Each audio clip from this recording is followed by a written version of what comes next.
Maverick News, the antivirus program for your mind. And now, the Freedom Reporters.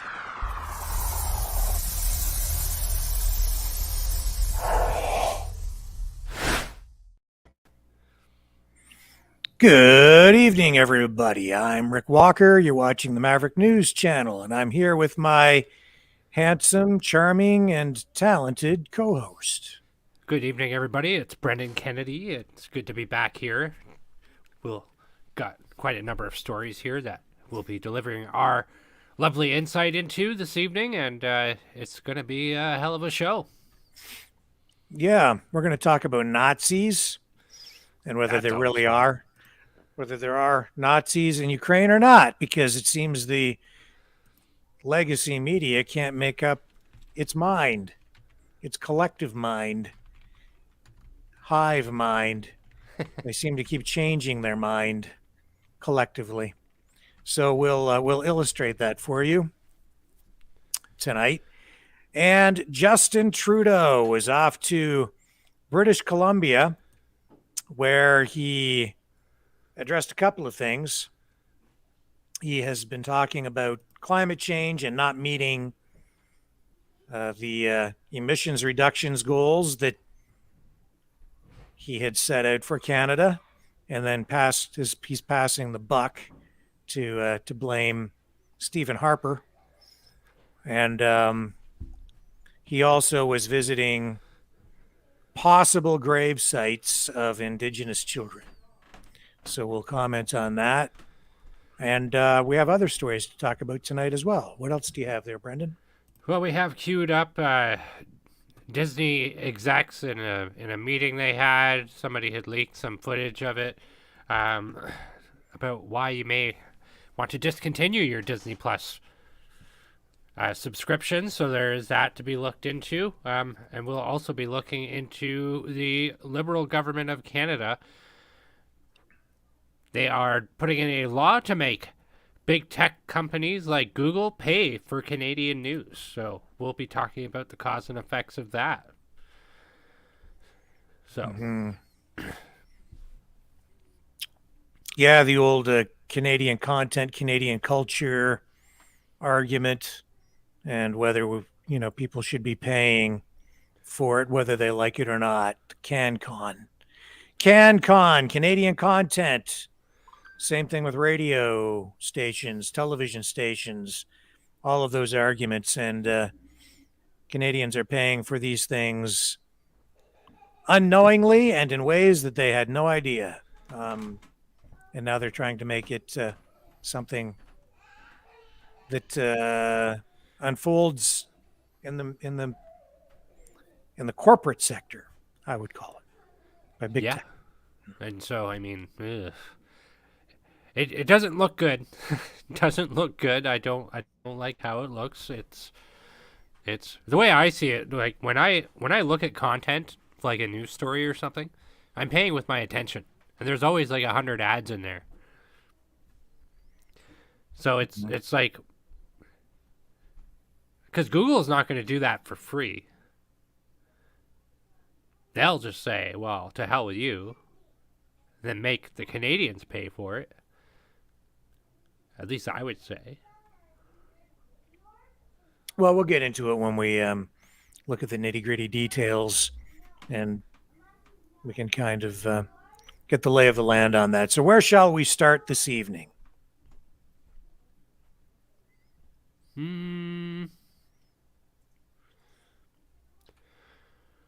The choice is yours.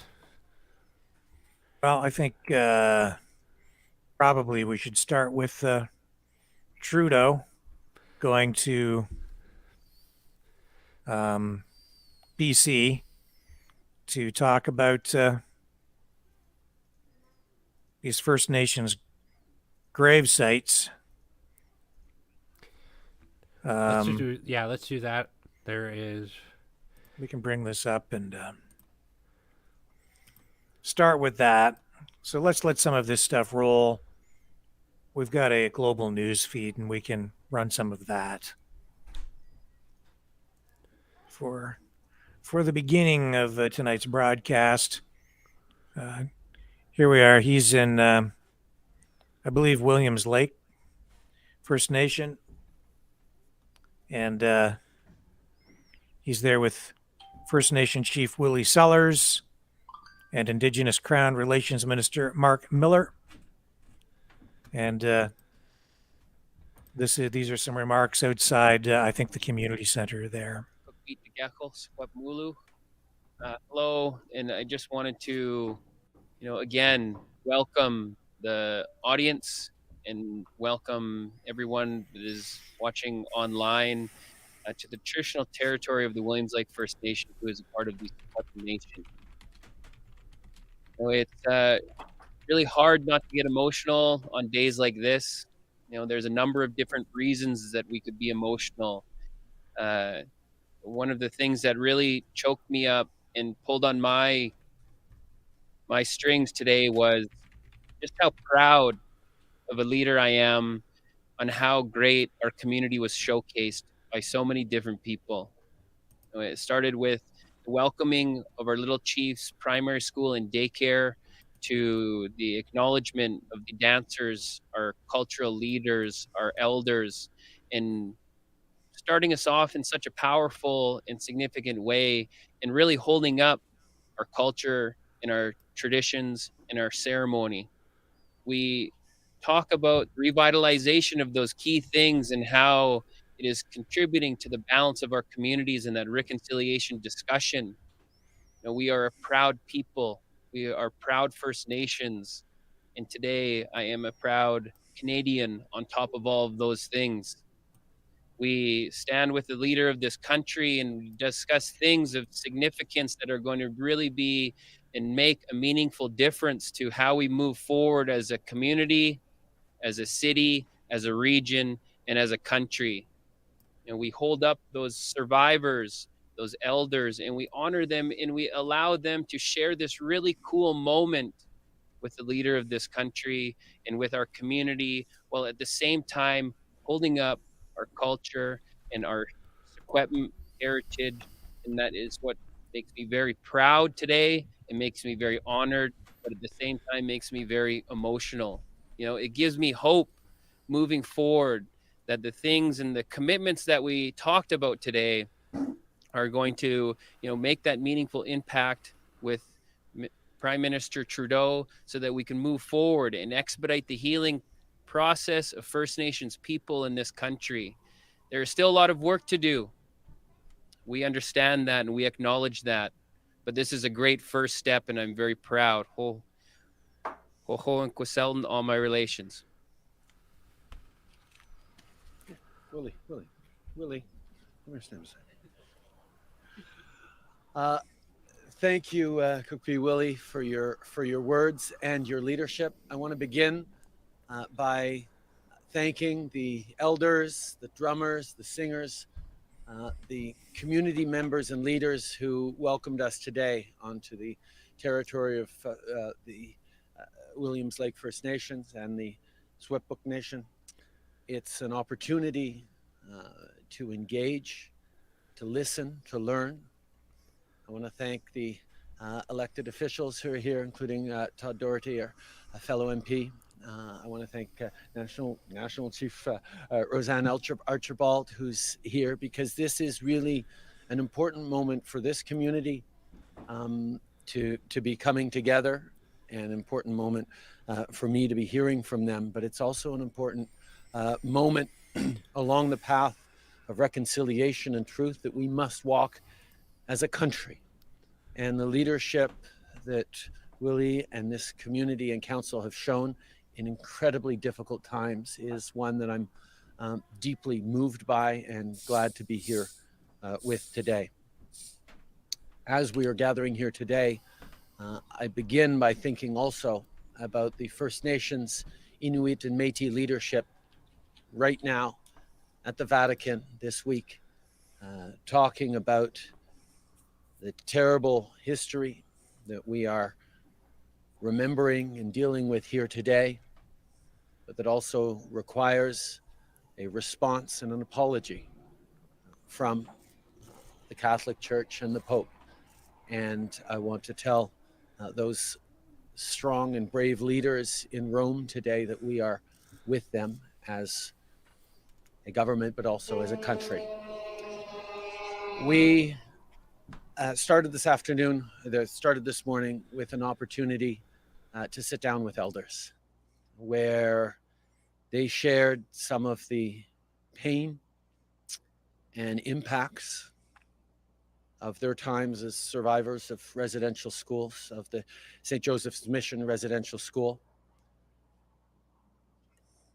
Many of them have spent years not talking, not thinking about that incredibly difficult time in their life when they were students at that so-called school.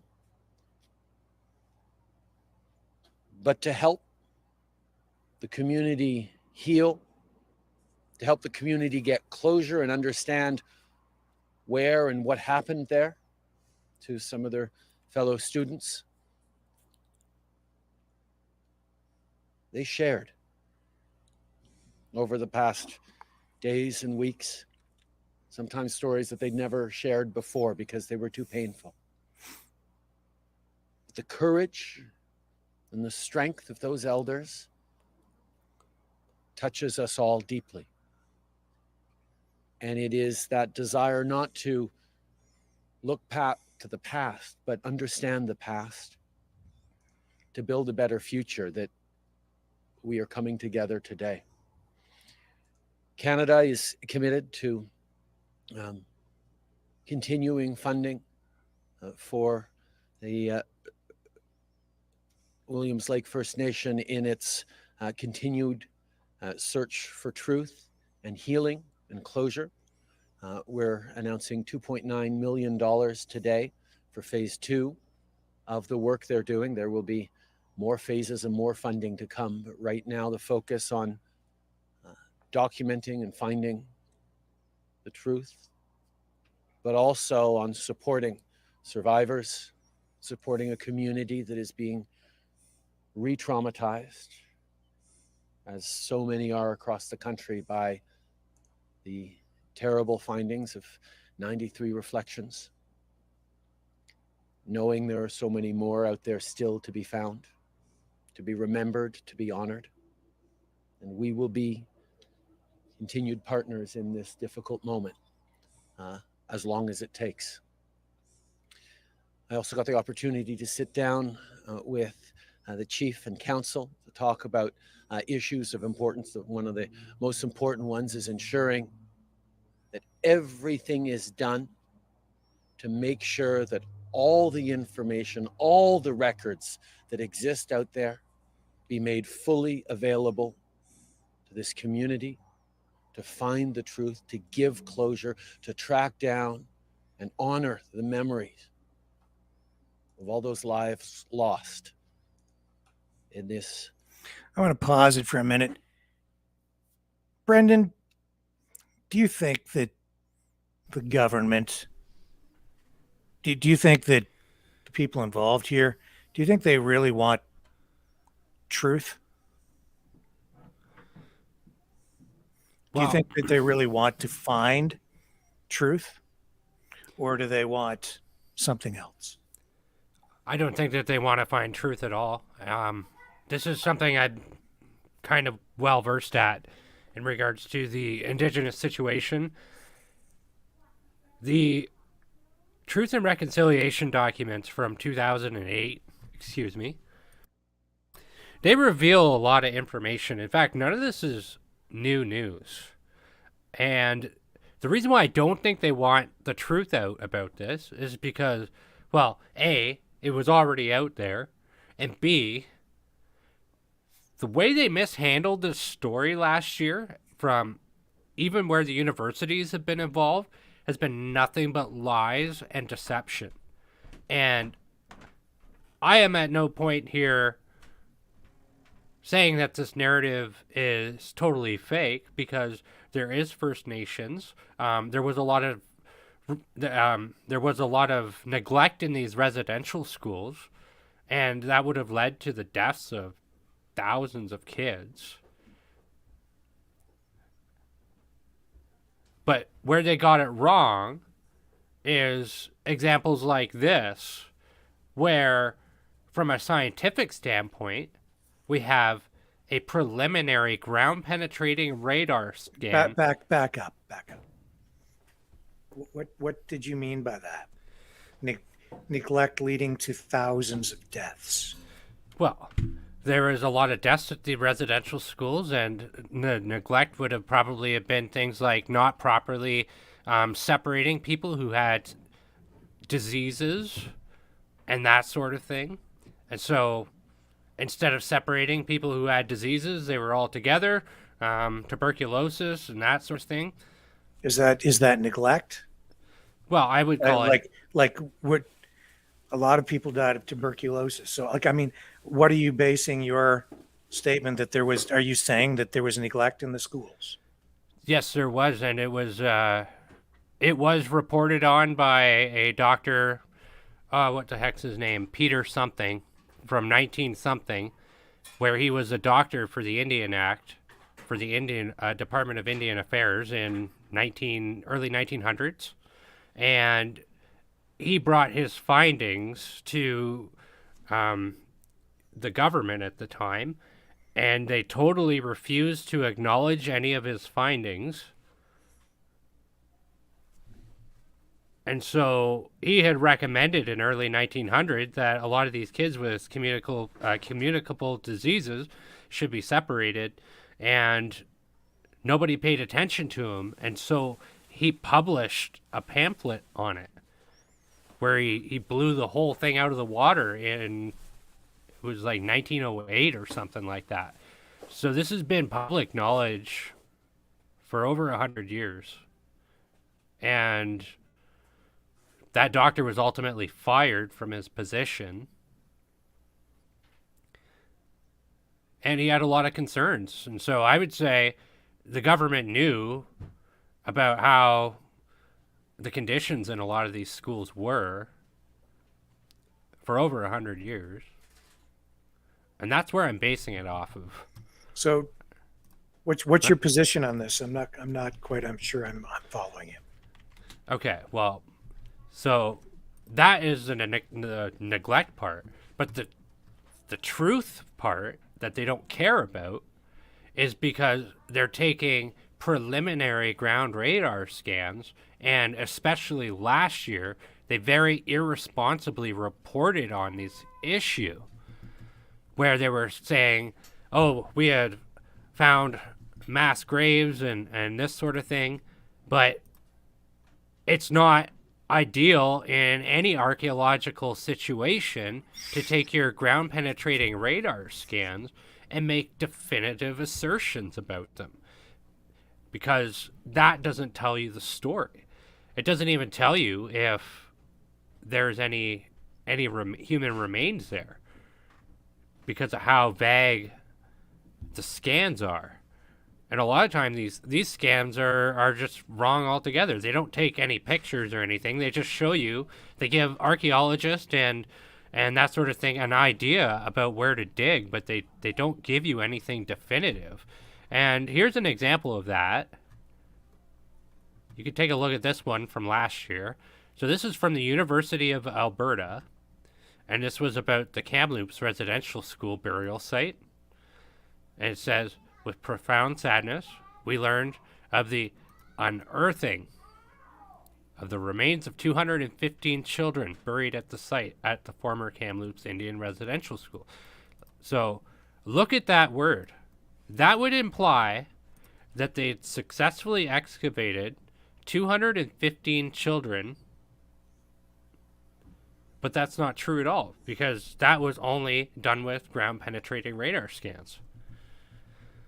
So you have problems where the university isn't following basic archaeological science, and it caused a chain reaction of just about everything, where this was irresponsibly reported on. We're looking at years of study on these remains at this point before we're going to be able to definitively say anything. Because after excavation comes forensic anthropology examinations, And then even then, it might not even tell you the whole story. There's so much that they don't know.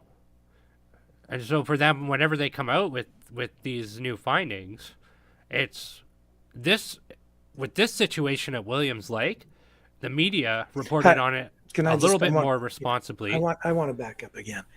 Yeah. Neglect and this doctor. Who's this doctor and what's this neglect that we're talking about? All right, well, give me a moment to find that because I can't remember his name. I still have COVID fog with my brain.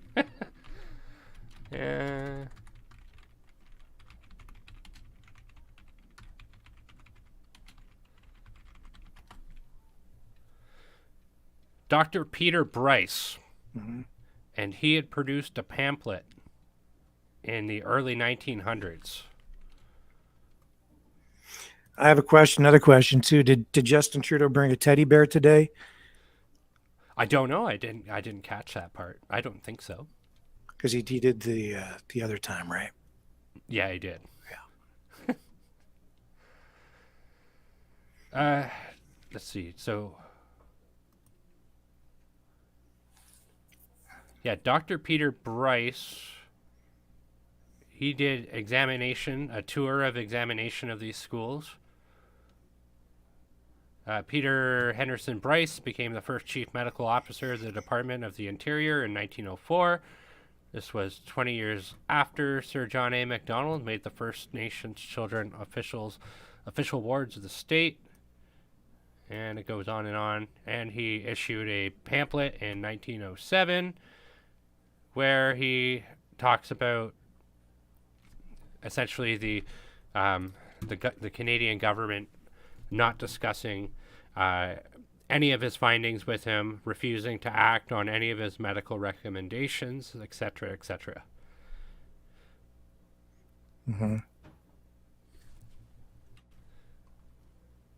And his pamphlet is public knowledge. Anyone could look it up. I'm pretty sure the whole copy of it's on Wikipedia.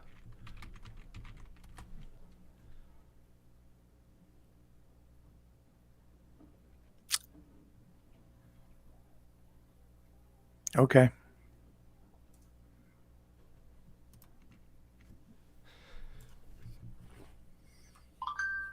So is what he said the truth? Dr. Peter Bryce? Yeah. Well, he was certainly concerned, and he felt like he needed to speak his own truth. I don't see what interest he had, interest any of it served him at the time, because ultimately his career took a crap after.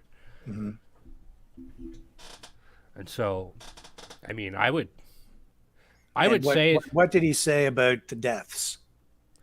That there was a lot of communicable diseases and that none of the children were separated, and that children should have been separated based off of communicable diseases. Yeah. But that wasn't happening at the time. And so he made those recommendations. And so those recommendations fell on deaf government ears. Nobody wanted to listen to him. Nobody cared. He got fired. And his career took a big crap after that. Many other people died of tuberculosis in those days. They did. Lots of people died of communicable diseases. Yeah. But when you keep My mom had tuberculosis. When you keep a bunch of people together in a room, whether they have communicable diseases or not, it's common medical practice, even for the time, as outlined by Dr. Peter Bryce, that you shouldn't mix people who are sick with people who are healthy. It's not a very smart idea.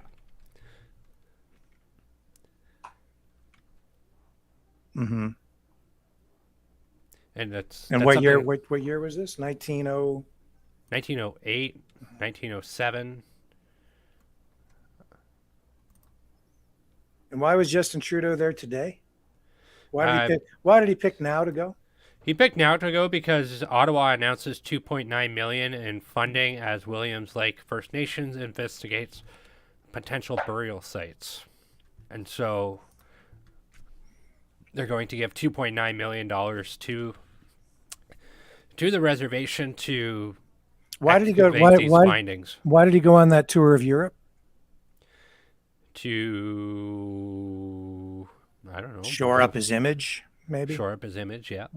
Shore up So his image. what's he doing in BC? He's Shoring up his image. shoring up his image. I think he forgot his teddy bear this time. I think so too. I didn't see any images of any teddy bears. Do you think he wants truth? No, he doesn't. He doesn't care. He doesn't care. He just wants to be elected again. Yeah. I don't think we'll ever get to any real truth around this stuff. It's so politicized. It is very politicized, and it's very hard to even talk about because you're talking about dead children. It's one of those subjects it's almost impossible to talk about.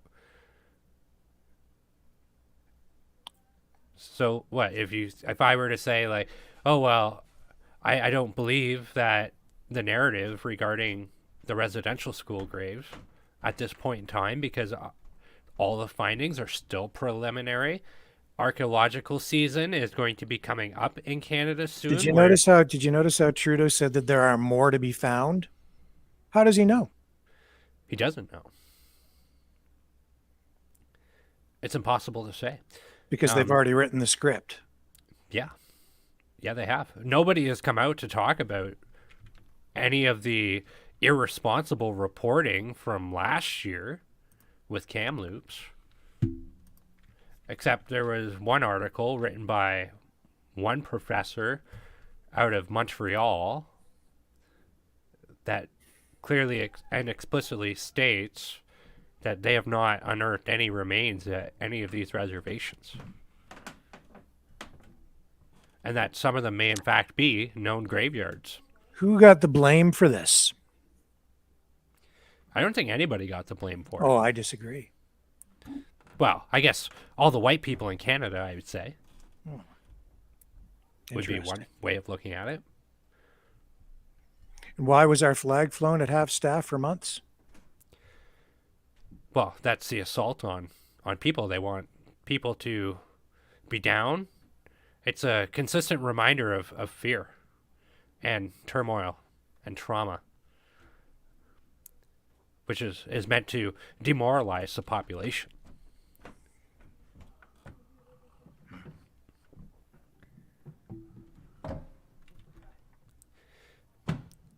What's on your mind there? You seem like you got...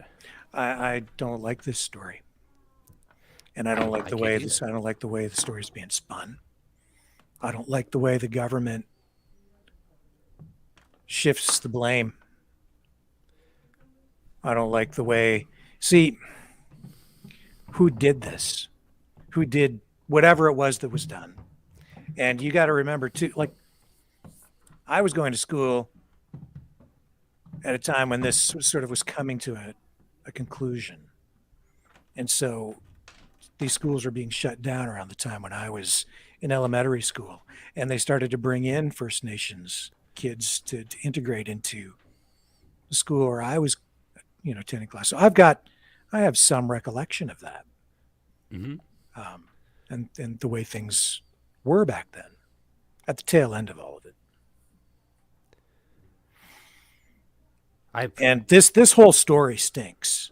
This whole thing is spun up by the mainstream media. They've lied to us about everything for the past 2 years, 3 years, longer. And if you don't think that there's a whole bunch of propaganda surrounding this, oh, of course. Don't misunderstand me at all. The government was wrong to take the children away. And if there's one lesson, and this is the simplest thing and the most important thing.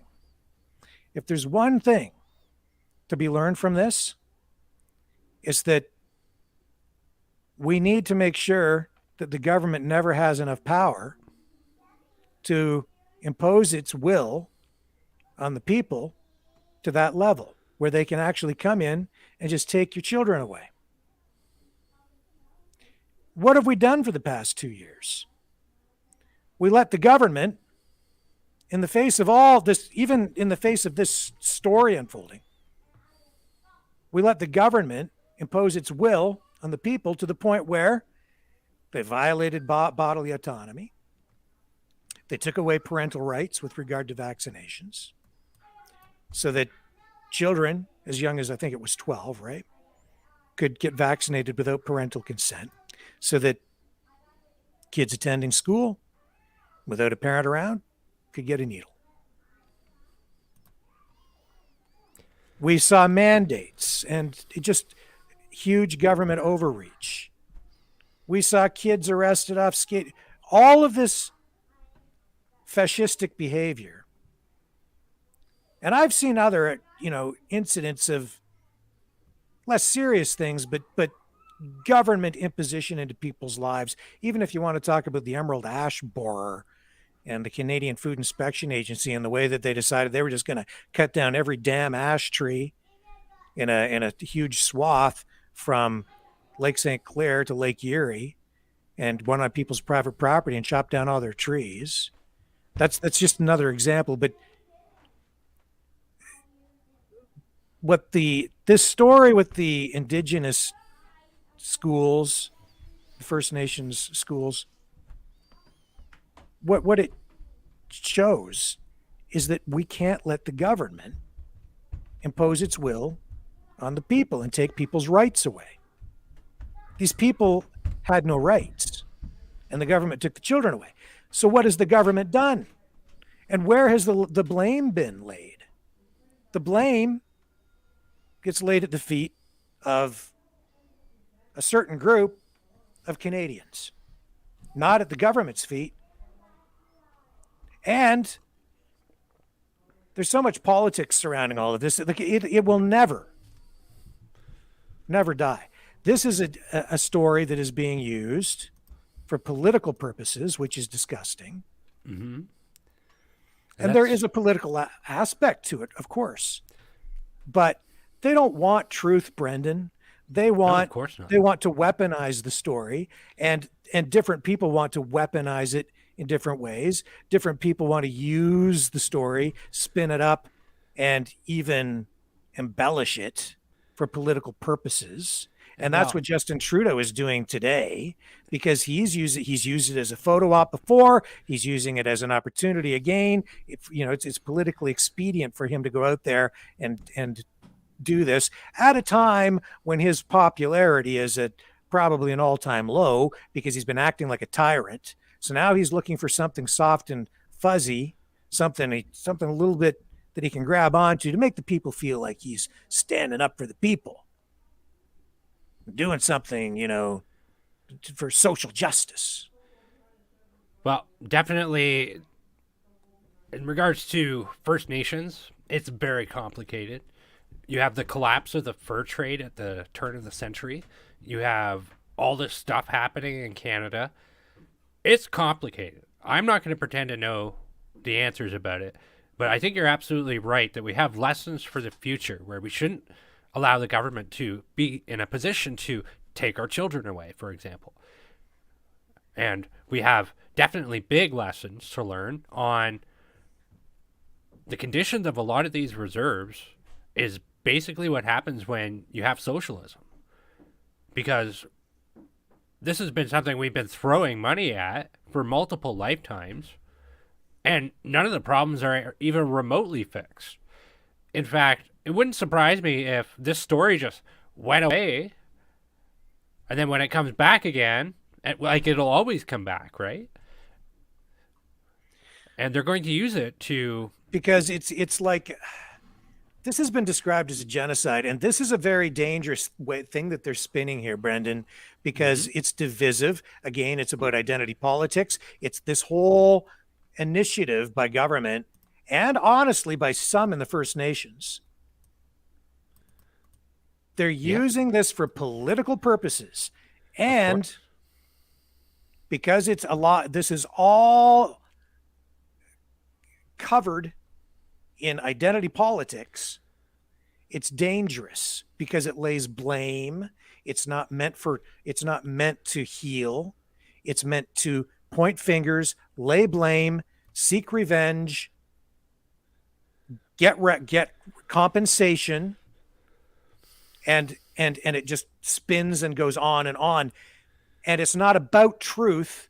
It's for a lot of people, which is why I don't think we'll ever get to the truth, the real truth. It's about money. It's about power. It's about blame. It's about shifting blame so that the politicians who have been responsible, the political party that was largely responsible, the political parties that were responsible, get to deflect the blame onto people when it was politicians and bureaucrats and some others who were responsible for taking those kids away to begin with. But they don't, and I think it backfired. This story rolled out just before the last election. And I think the Liberals, it was timed. Last April, May. Mm-hmm. The timing was there because they thought it was going to be a big, they chose to release information like that. And they did it in conjunction with certain people that there's money changing hands here, man. Especially with the universities. Political promises being made with, don't kid yourself. There's so much politics surrounding all of this.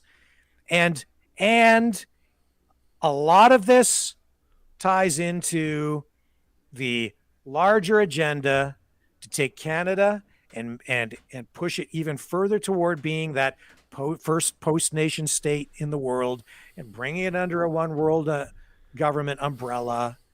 And that's why he ordered the flag flown at half staff for so long, because he wants Canadians to be ashamed. He wants Canadians to take the blame. He wants Canada, not him, not the Liberal Party. No, Brendan, it's you, it's me, it's anybody that lived here before. It's everybody that came before. They're all to blame. Mm-hmm. Man, I never, when the First Nations students came to my school, I was just a kid. I didn't know the history of any of that at first. And there really wasn't any problem with the way we interacted with the kids. Like we were just kids. Okay. Yeah, I shared the same experience. There were some problems with the teachers and adjusting, right, in those years. But all I'm saying is the government did this. Oh, big time. And there was, it was wrong of them to take the kids away. And the government should never have that much power. And I don't think we've learned our lesson at all.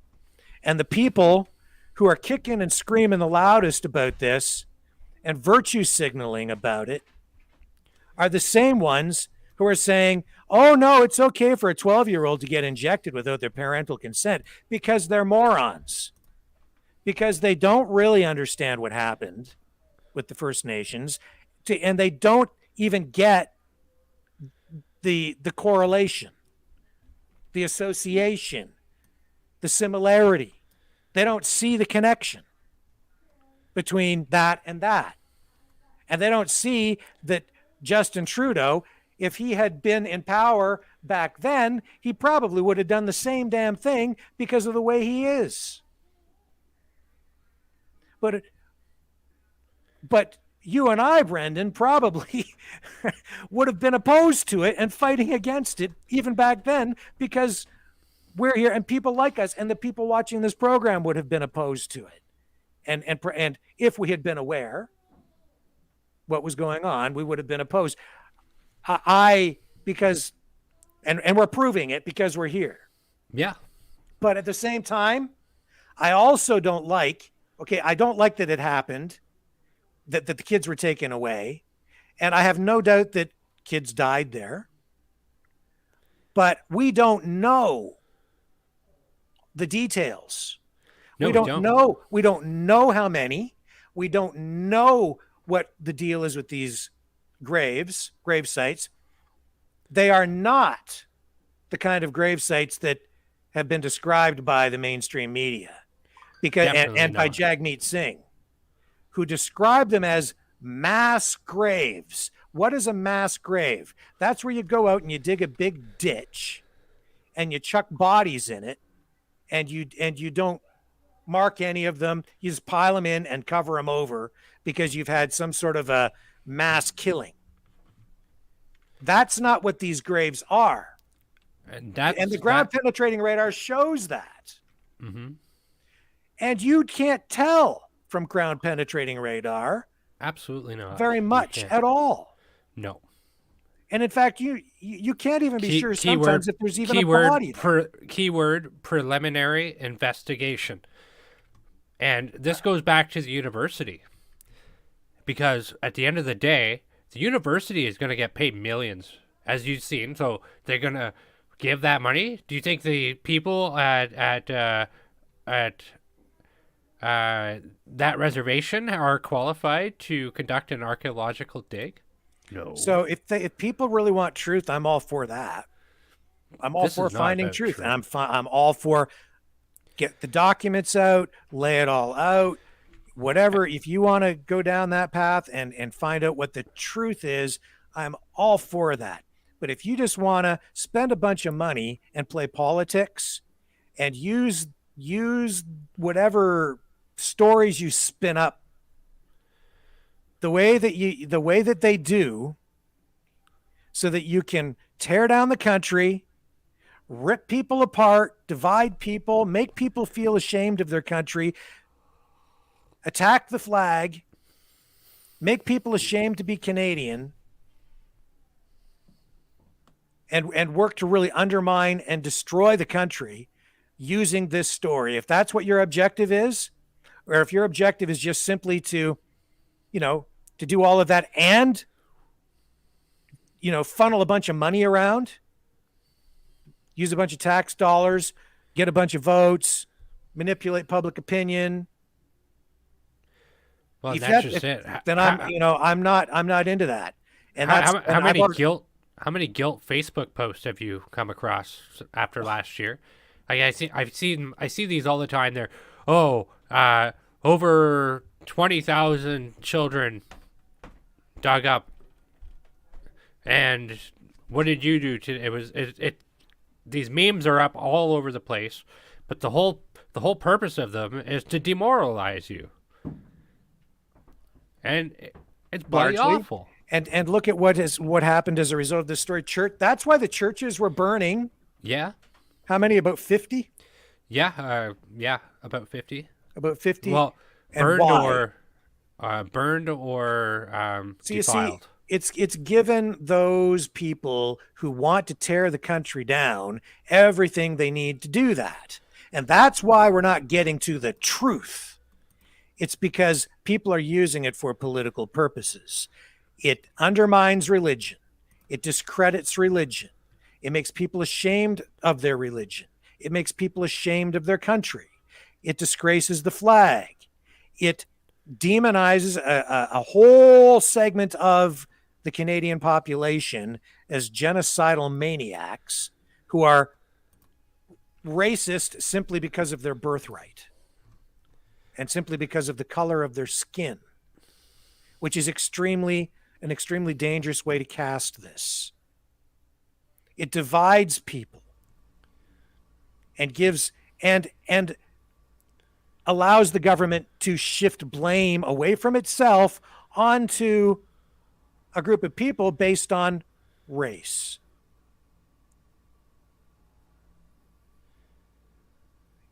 And doing all of this with no context, making many assumptions, spinning up a story that may or may not have certain facts or in it.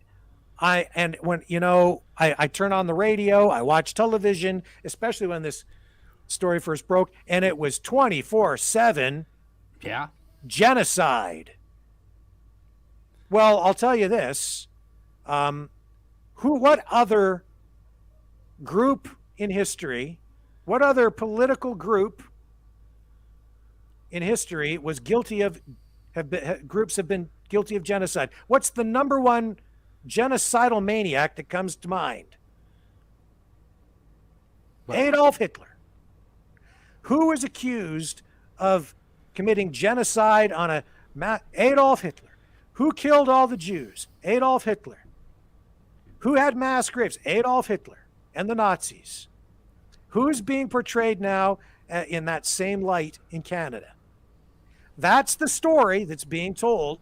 Do you believe that that is true? Is that what happened?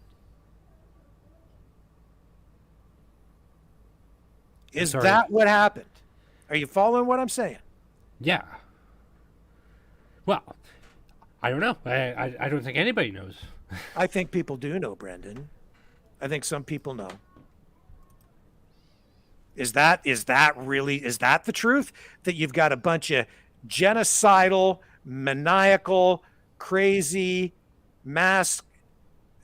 you've got a bunch of Catholic priests and a bunch of white Nazis who decided to go around and round up all the native children, cart them off to these residential schools, and then kill them all, or most of them, and throw them in mass graves behind the schools, because that's the story that's being told around the world and to Canadians.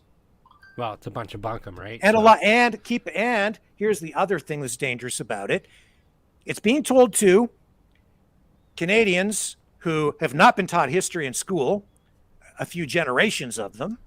It's being told to new Canadians who have come here and have no grounding in Canadian history, so don't know anything else other than what the history that they've been told by the mainstream media over the past, say, 3, 4, 5, 6, 7, 10 years or so. And so... And that's where the funny part about all this is that this is all disclosed in the Truth and Reconciliation Report of 2008. It's like they just dug it up out of nowhere. We're like, oh, well, we need a new crisis, so let's pick this one. So again, I'm not saying that bad things didn't happen, and I'm not saying some children didn't die, and I'm not saying that the children weren't taken away. They most certainly were. And the government did that. The government, a government that had far too much power and was obviously misguided, but what's the truth? What were the motivations? What were the actual conditions? What did the children really die of or from? How did those children die? And those graves, we've already seen that some of those grave sites that we were told were graves of children turned out to be community graves where markers over many years fell into disrepair and were no longer there. So can I say something about that real quick? Sure.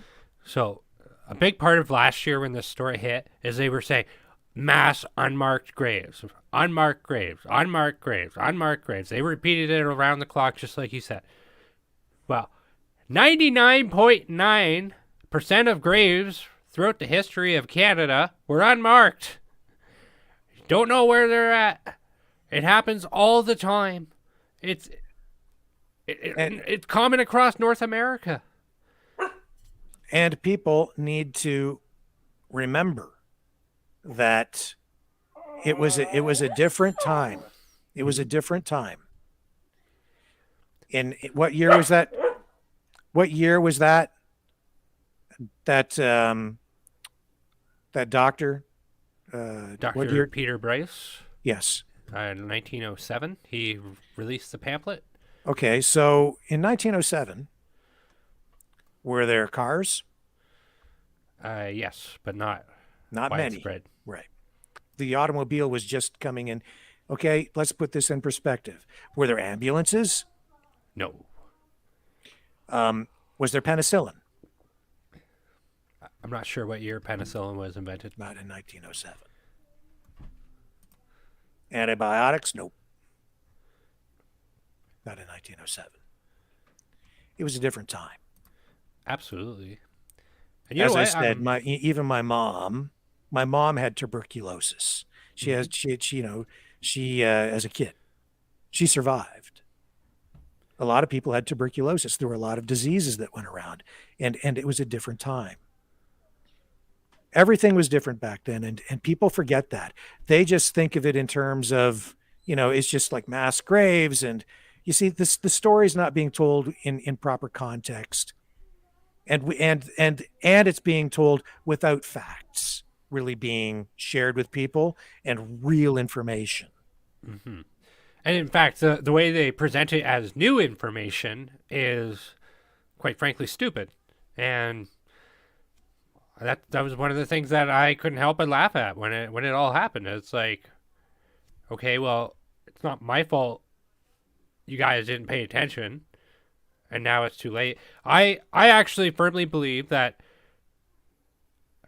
the government probably felt like it was doing the right thing at the time. And the reason why I think that is because it's totally in line with Victorian era social programs at the time. Like, I think that's an important point you just made. I think the politicians and the bureaucrats and the church and even the public at the time felt that they were doing the right thing. They thought they were doing the right thing. They didn't know what to do. You have to understand too that,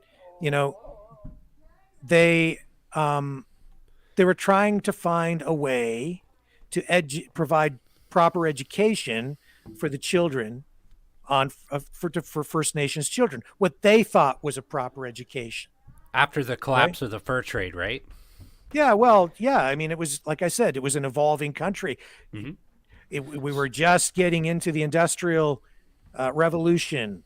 We were moving away from an agrarian society to an industrialized society. The automobile was just beginning to emerge as something that was going to transform our entire country. Roads were being built, railways were being built, everything was changing.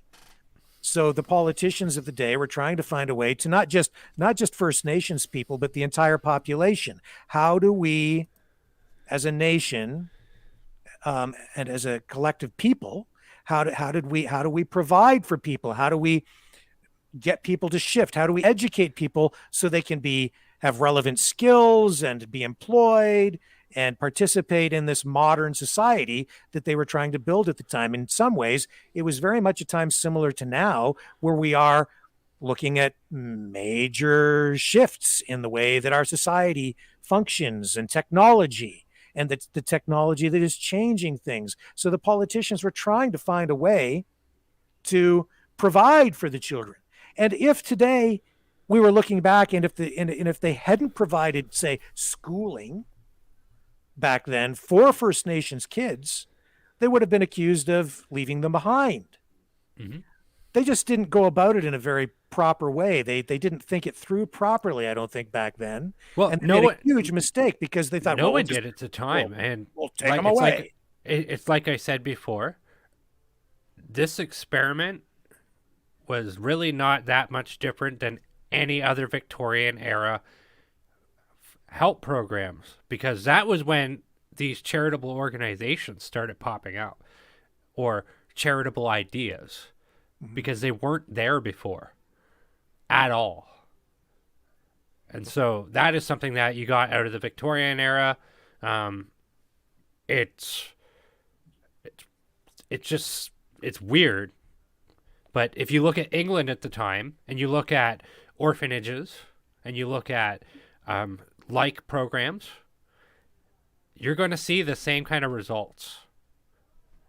And a lot of it was based off of not knowing any better. A lot of that. And there was prejudice. Of course there was. And there was racism back then. Absolutely. And they didn't have proper respect for First Nations peoples because of the way they viewed them. And that was because of a lot of the interaction they'd had with them, and language barriers, and how they viewed them as being, I think, inferior at the time. Well, there's my dog. Oh, hi, Cosmo. Yes. I know. I'm going to have to let him outside in a minute. So I'm going to need to take a break and leave things with you for a moment, I think, Brendan. But, I'm not making, it's not just, I'm not saying what they did was right at all. Not at all. But it was a different time. And I think that they thought, well, I'm sure that they thought they were doing the proper thing at the time. Doesn't excuse what they did, though. There are lessons to be learned from it. And I'm just saying, I don't think we've learned the lesson at all, because we've just allowed over the last 2 years the government to do similar kinds of things again.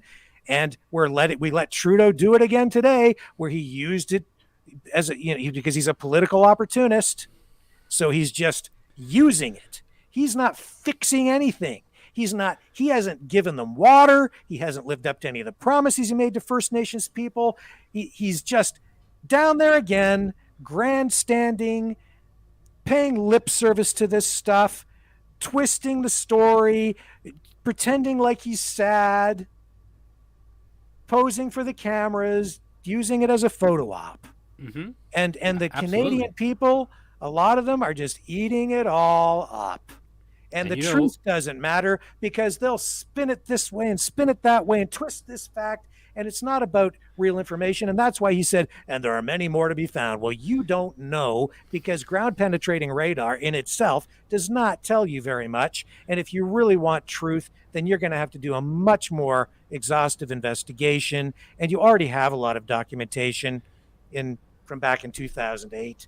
And people forget all of that as well. I mean, we've been down this road, many times before. There is documentation on a lot of this stuff. Some people do know. There is information about this stuff out there. Mm-hmm. But the problem is, for a lot of people, it's not about truth. It's about power, politics, and money on all sides. And you know who suffers because of it? The people. The people suffer because then, in the end, they don't get the support that they need. They don't get the proper programs that they need, because it's all corrupt. That's what's so disgusting about this, is that Native Americans are being used as pawns in this. Absolutely. 100%. They're being put up on a pedestal. And you know what? This isn't going to bring them any pride. It's not going to bring them any answers. It's not going to bring any of their dead relatives back. If you ask me, I would say probably don't dig anybody up. Don't dig any of it up. Because what do they want out of it?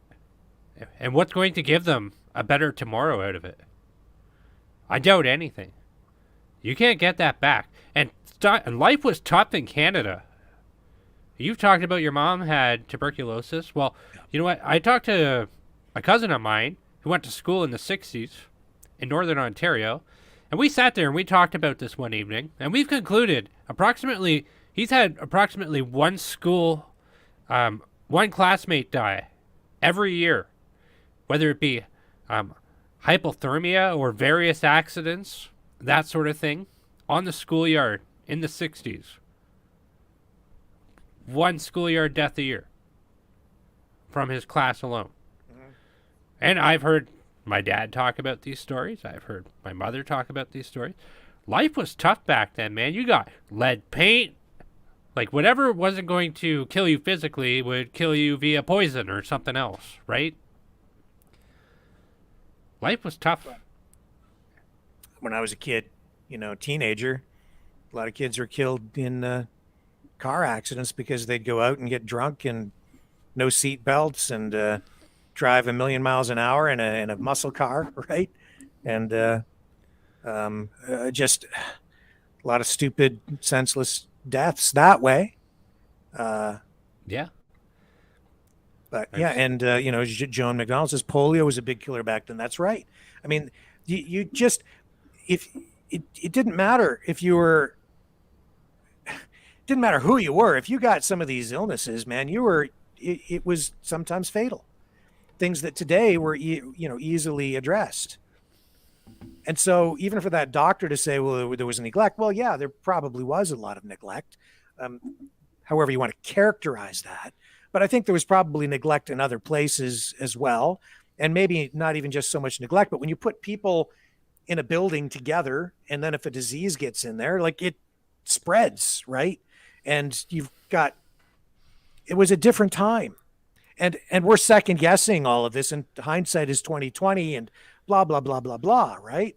But I think too that motivation, reasons for these things, like what was going on is this, you see that part of the problem I have with this is the way the media and the government of today is spinning this story. They've rewritten history here to suit political goals of today and to match this woke identity politics and critical race theory that we have unfolding today. And the story is only really being told from that perspective. And so I just don't believe that what happened in Canada with the residential schools is equivalent to what Hitler did to the Jews. But that's the way this story is being spun up. And it's very, very dangerous, because where would that lead where does that lead Canada? That leads Canada straight into the toilet, and you've got to throw this country away if that's what it was. If that's really what was behind all of this, then Canada as a nation ends up suffering the same fate as Nazi Germany. That's where it goes, folks. So if you're buying into that, if you believe Canada was, and I guess is, still guilty of the same kinds of crimes as Nazi Germany, it's just that we did it with First Nations peoples and Hitler did it with Jews, then we deserve the same fate, if that's really what the history is. And that's the way Jagmeet Singh spins it up. That's the way that's the way the mainstream media has been spinning it up. And that's why our flag was flown at half staff for so long. So, think about it. Really think about this. Put it in a proper context. Because this story, the way they've rewritten the history, this destroys the country. If that's true, and I'm open to any interpretation if you can lay it out for me and show me that that's the way it was. If that's really what this country is based on, if that's really what it is, then I say throw it away too. But I just don't buy it. What I do think is that our government today is in many ways closer to that than it ever was then and ever was in the past. Ever. We have a government that is more fascistic and more Nazi-like than ever before, because they're so authoritarian. Look at the way they demonized the unvaccinated. We were this close to rounding people up and taking them off to camps because they weren't vaccinated. And a lot of people, there were polls that showed people were in favor of it. And where did that come from? Our damn Prime Minister and the hate that was spewing from his lips. The same guy who's standing up there today pretending to be sad out in Williams Lake. He's so full of crap.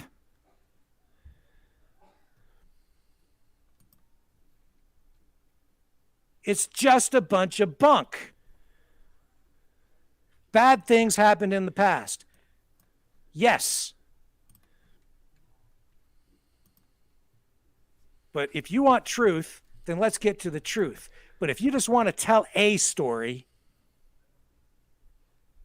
so that certain political goals are met, then I'm not interested in that. But if you want truth, then let's get to the truth. Let's get the documents. Let's get evidence. Let's really get to it. But I also know that on some of this land, some of this First Nations land, and where some of these graves are, not a lot of effort is being made to go in and find more evidence on those actual sites. What are you going to do? Are you going to dig up those bodies? Is Well, that that's what we what- need to do? We're going to exhume them? That's what they're going to do. Are they? Are they? Yeah, I doubt it. I bet you they will. And But and even if here's they the- do, here's the Brendan, thing. what are we Here's going the to thing. find? Here's the thing. Here's the thing. When you do that, you have a limited amount of time to do this. So, how these things are typically run is they don't just do the ground penetrating radar scan and then start digging everything up. It doesn't work that way. So Oh, I know they- how it works because I've covered many stories in the past where ground penetrating radar has been used and there have been excavations. Well, for the folks at I've been people's on home, site and watched it. well, usually they do ground penetrating radar, and then the next season they'll do excavations, especially when a university is doing it, and especially if they're questioning how they're going to get their funding. Well, now they know how they're going to get their funding, and so I still think that they're years away from even understanding what's in the ground at any of those places. It takes a long time. Mhm. It is not a quick job to do. And it is not something that you would want them to do quickly either. But what's it going to tell you? I don't know. I don't know what it's going to tell you. I think there's going to be a lot of false positives for sure. I don't know. You see, I'm not really in favor of exhuming the bodies because I've already said I'm not either. I'm not sure it's respectful, and I'm just concerned that it's again just going to be used for political purposes. Well, for the and it's purposes not- that they want it for, it's not going to be respectful. Like I said, those kids and the First Nations people of Canada are going to be used as pawns in this whole scheme. Yeah. It's not worth it. If it was really going to get us to the truth, it might be. It might be. I would be all for it if it was really going to get us to the truth. Well, I would wager that the condition of most of the corpses at this point has probably degraded to beyond any point of determining true cause of death. Yeah, they have a lot of scientific methods that they can use to find out a lot of things. Like, Oh yeah, for sure. I'm not doubting that. But you think you're gonna pick out like tuberculosis on bones? Like, no, doesn't necessarily work. I'm that not way. sure. There might be some science that they could use to determine. I don't know. And then what's that going to tell you? A person died of tuberculosis. How much closer are we to the truth then? Right? A lot, but actually. But here's the thing, though. These are supposed to be scientists, and they are lying to us. It was the most irresponsible thing in the world to take preliminary ground scan and say, we have unearthed all of these children. You don't know that. It could be a cat buried there. It could be a vine from a tree, like a root from a tree. It could be a stick that got buried by some kid. It could be so many things. Well, I just, we should probably move on from this story, but I just don't want to be misunderstood in what I'm saying here. Oh, no. What I'm saying is the blame for this lays squarely with the government. It lays squarely with the politicians who had too much power. And the lesson that needs to be learned is that we should never allow the government to take our rights away. We should never allow the government to have so much power that they can just come in and take away your kids. But we haven't learned that lesson. That's the big takeaway for me from all of this. The rest of it at this point, I have a big question mark over all of it because it's so politicized. And it's all about, truth and reconciliation. Well, if you really want to get to the truth, then let's get to the truth. But let's, try to push the politics aside as much as we can. And I don't think they can. And you're seeing it today with Justin doing exactly what he did. Well, you see it when you go just about anywhere to like any type of public Canadian space. You go to a library, You think they're going to show? Okay, if you go to a library, do you think they're going to showcase for you the best-selling authors that they have? The number one book taken out of the library this month is this book. No, what they're doing is they're showcasing First Nations and LGBTQ and all these other books, right? That the reason why they're doing that is because of stories like this, and it's all about continuing the guilt cycle. Because the politicians, the government, they are fascistic today. Trudeau is a tyrant, and they've used this to divide Canadians again. We shouldn't let them do this. They're dividing us. My heart bleeds for the First Nations peoples. The government should never have been allowed to take those kids away. Never. And that's the bottom line right there. And then whatever happened after that, I don't know for sure. I don't know, because there've been so many stories surrounding all of this. And the stories have changed so many times over the years. But I do know this. What we're being told, that's not really truth. What we've been told in the past probably isn't really truth. It's somewhere out there, but life and history, these things are never black and white. They're gray. There's nuance. There's details. It's never just simple. Because there's a lot of time, a lot of history. What just sickens me is watching these damn politicians today use it again. They're no better. Justin Trudeau going down there today, doing what he's doing, and you can disagree with me if you want. Maybe you think he's really down there trying to do something positive, but all I see is an opportunist, a guy standing up, trying to polish up his image after beating the crap out of some truckers or using some cops to do it for him because he was too chicken to come out to talk to them. That's what I see. A guy whose reputation around the world is in the tank, in the toilet. That's what I see. That's what I see. And so it's definitely in the toilet. If you can't see that, that's why he's there today. That's why he's out there today doing this. This is about his image, not about truth at all. And the $2.5 million that he's announcing out there, that's about image as well. And he's using your money to do it, and mine, and yours, and yours. He's using Canadians' money to make himself look good. And the way he's doing it, it won't get us any closer to the truth at all, because it's not about that. That's my opinion, and a lot of people might not like it, and that's fine. I understand, because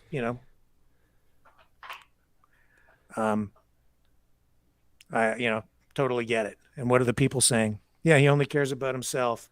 Image. It's a joke. Brendan, you know more than you're saying, says Mark. No. Cindy Lynn Gagnon says, you're right. Good time to push Bill 67. Yeah. And I'm positive you're going to find babies with broken bones. That is very so. Man, I don't know. Too bad he could be there to listen and learn from the truckers. Yeah. Yeah. Yeah. So, some people, I think, share my perspective on it. And even there, I mean, and so much time has passed. And I'm not old enough to have firsthand knowledge and a lot yet. So anyway, I think enough. Well, enough, you kind of are to some degree, where you talked about it. Yeah, I'm ancient.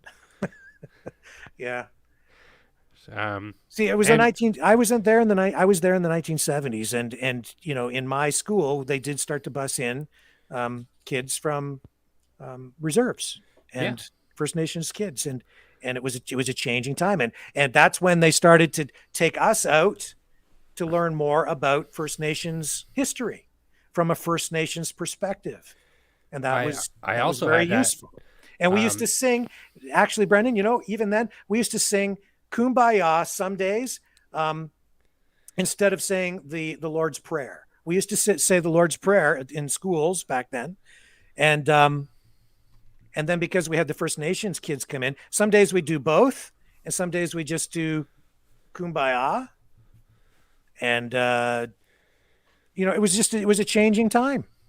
Yeah, that was all cool. But and when I went to school in Northern Ontario, a very large percent of the population of my school was First Nation, and every year in June, at the end of year, we would always have one day where there would be no class, and we would all go to a powwow. They would bring tents and a drum circle and all kinds of things, and it was a kind of a cultural exchange kind of day.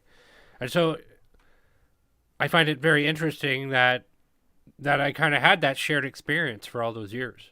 Yeah. And that you learn a lot about these people. And the number one thing you'll learn about them is they don't want to be looked at like victims. No.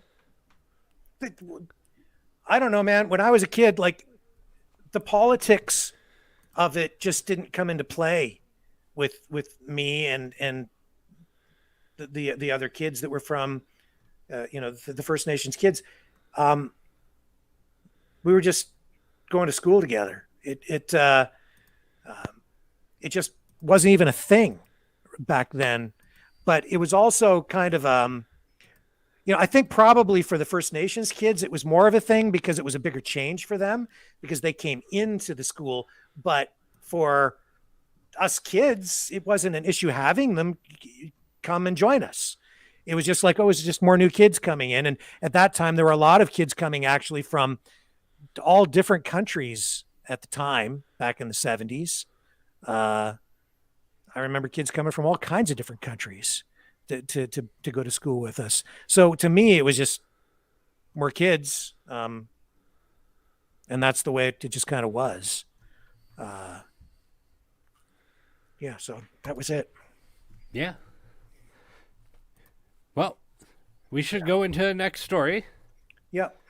I'm sure they're getting bored of us ranting on about the same thing. Or something. Yeah, let me just pull this off here. Just hang on a second. Oh. Looks like Rick Walker has abandoned me. So, Rick Walker will be going to put his dog away. So that leaves me. Yeah, I'm still here. But I do actually have to go attend to my dog for a moment. All right. I do need Will to you take do a that? break. Can we let a video play while you go? Yes, absolutely. All right, so let's do that. Here, hold up, I got it.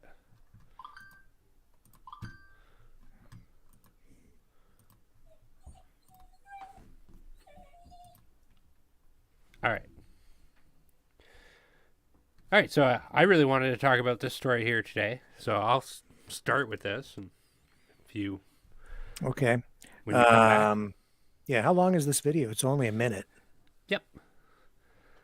So you're gonna roll that for a minute, and because I'm producing on this end, so it'll end in a minute, and then I won't be back in 60 seconds. No, I know you won't be. Do you want me to just leave the screen up for you, and there we go? Okay. Or how do you want to do it? Because maybe you want to comment on this story as well. I don't know. Probably at some point. Yeah. Go ahead and roll it. It's a minute 17. Okay. All right. We'll do that. It's like, I love Disney's content. I grew up watching, all of the classics. They have been a huge, informative part of my life. But at the same time, I worked at small studios most of my career, and I'd heard, you hear whispers. I'd heard things like, they won't let you show this at a Disney show. And I'm like, okay. So I was a little sus when I started. But then my experience was bafflingly the opposite of what I had heard on my little pocket of proud family Disney TVA.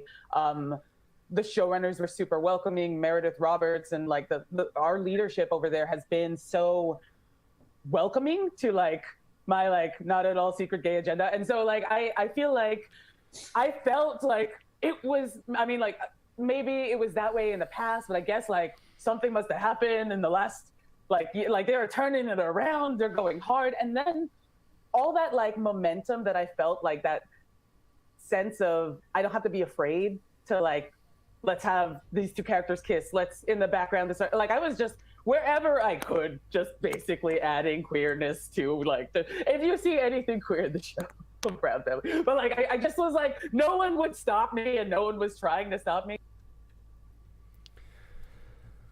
So this here is a producer with the Walt Disney Corporation. I'm gonna take my break here, Brandon, and I'm gonna leave you to comment. Okay. Yep.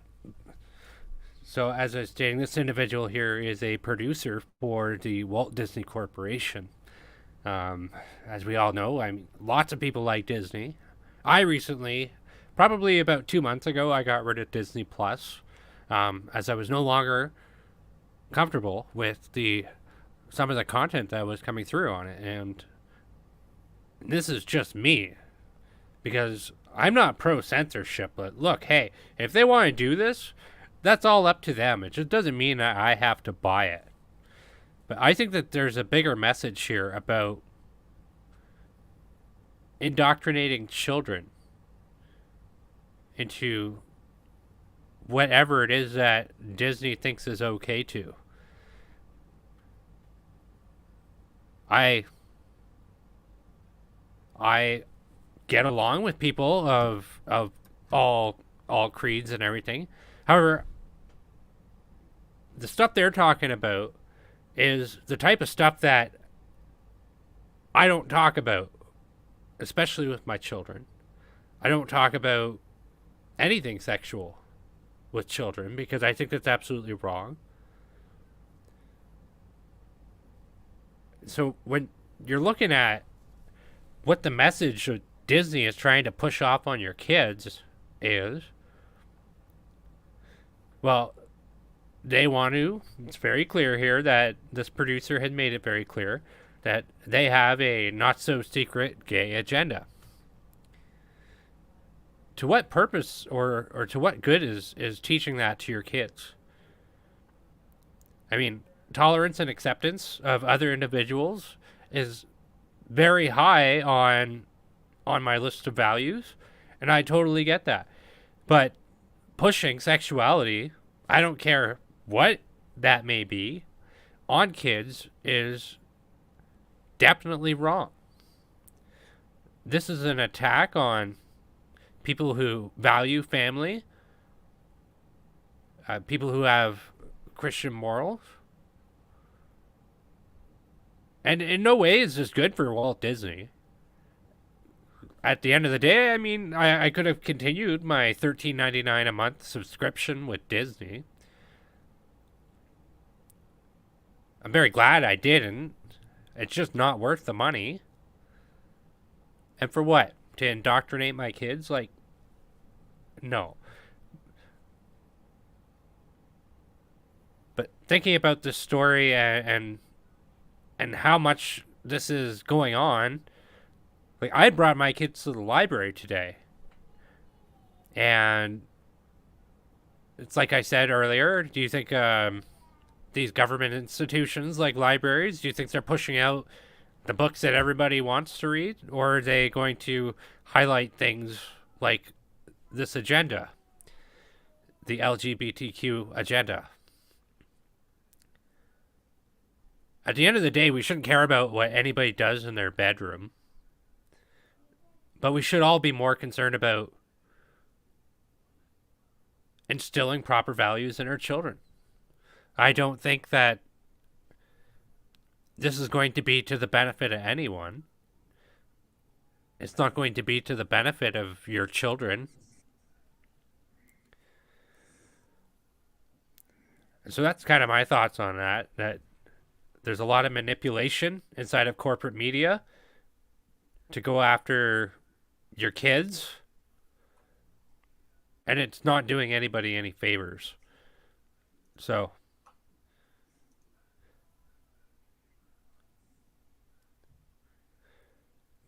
well, I know that. That's why I got rid of Disney Plus.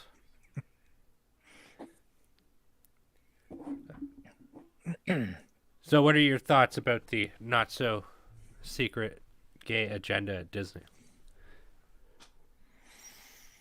I think Well, Netflix is terrible too. Holy gee.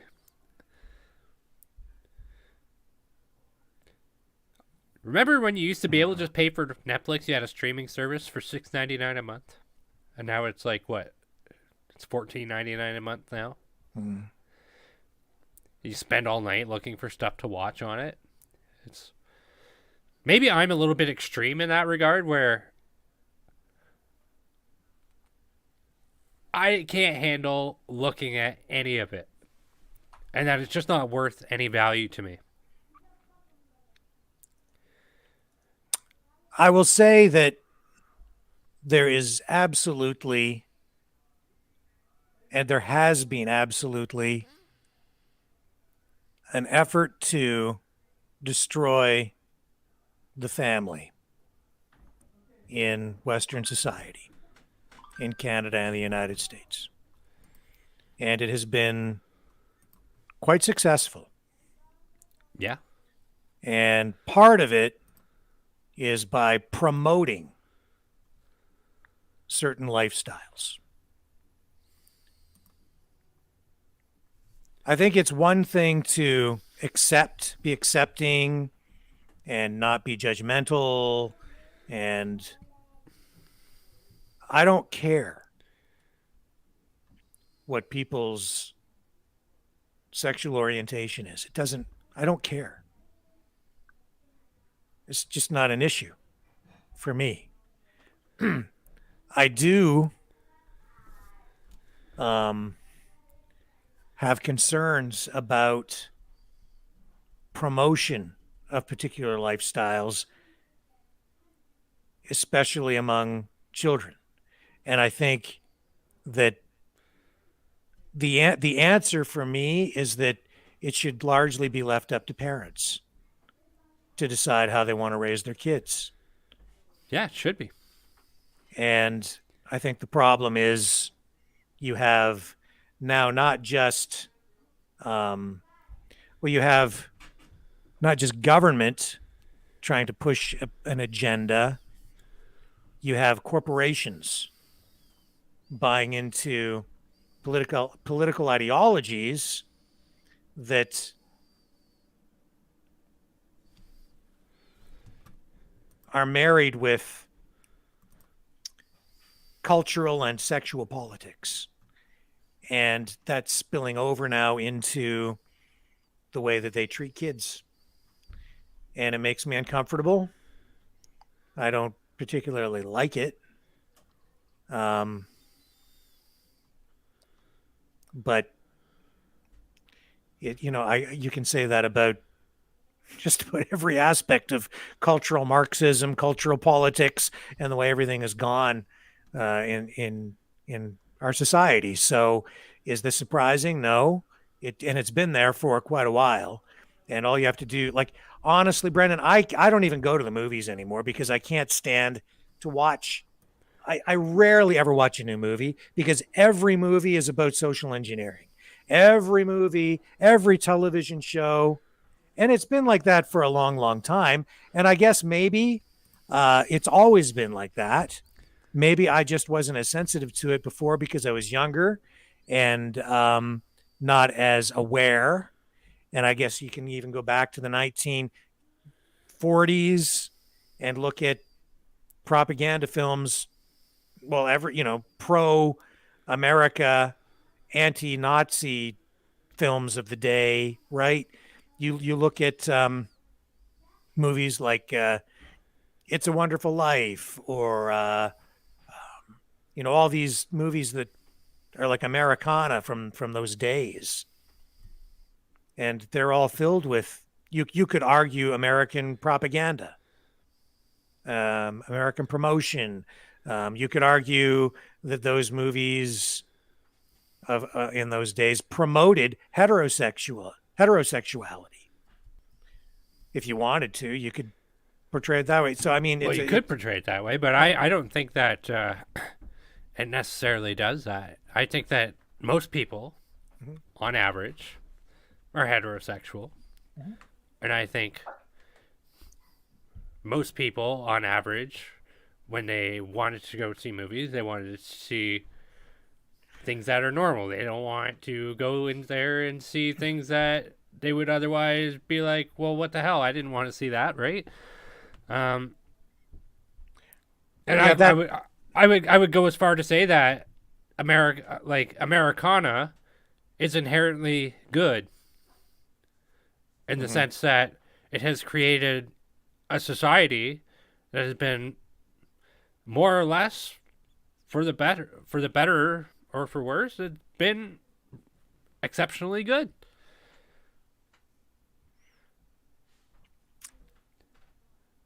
I would say.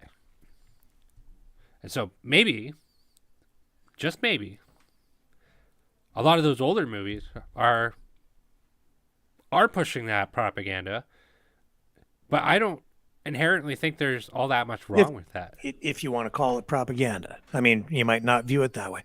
It depends on your perspective on all of these things, right? When's the last movie you saw in theaters, would you guess? Oh,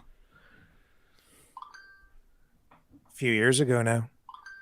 I didn't go at all during COVID, of course. So it would have been just before then, and I can't remember what it was. It was some 3D flick, and I couldn't stand having the 3D glasses on. I don't remember what it was now. But anyway, I even television, I don't watch very much primetime TV anymore, because whether it's Glee or and that's probably an old show now, right? Yeah, it's very old. Yeah, I mean, like that's how little television I watch. But it's just, but you can go back and even go to the 60s and look at shows like Star Trek, and they had the first interracial kiss on television, right? So media is an important tool for any political movement.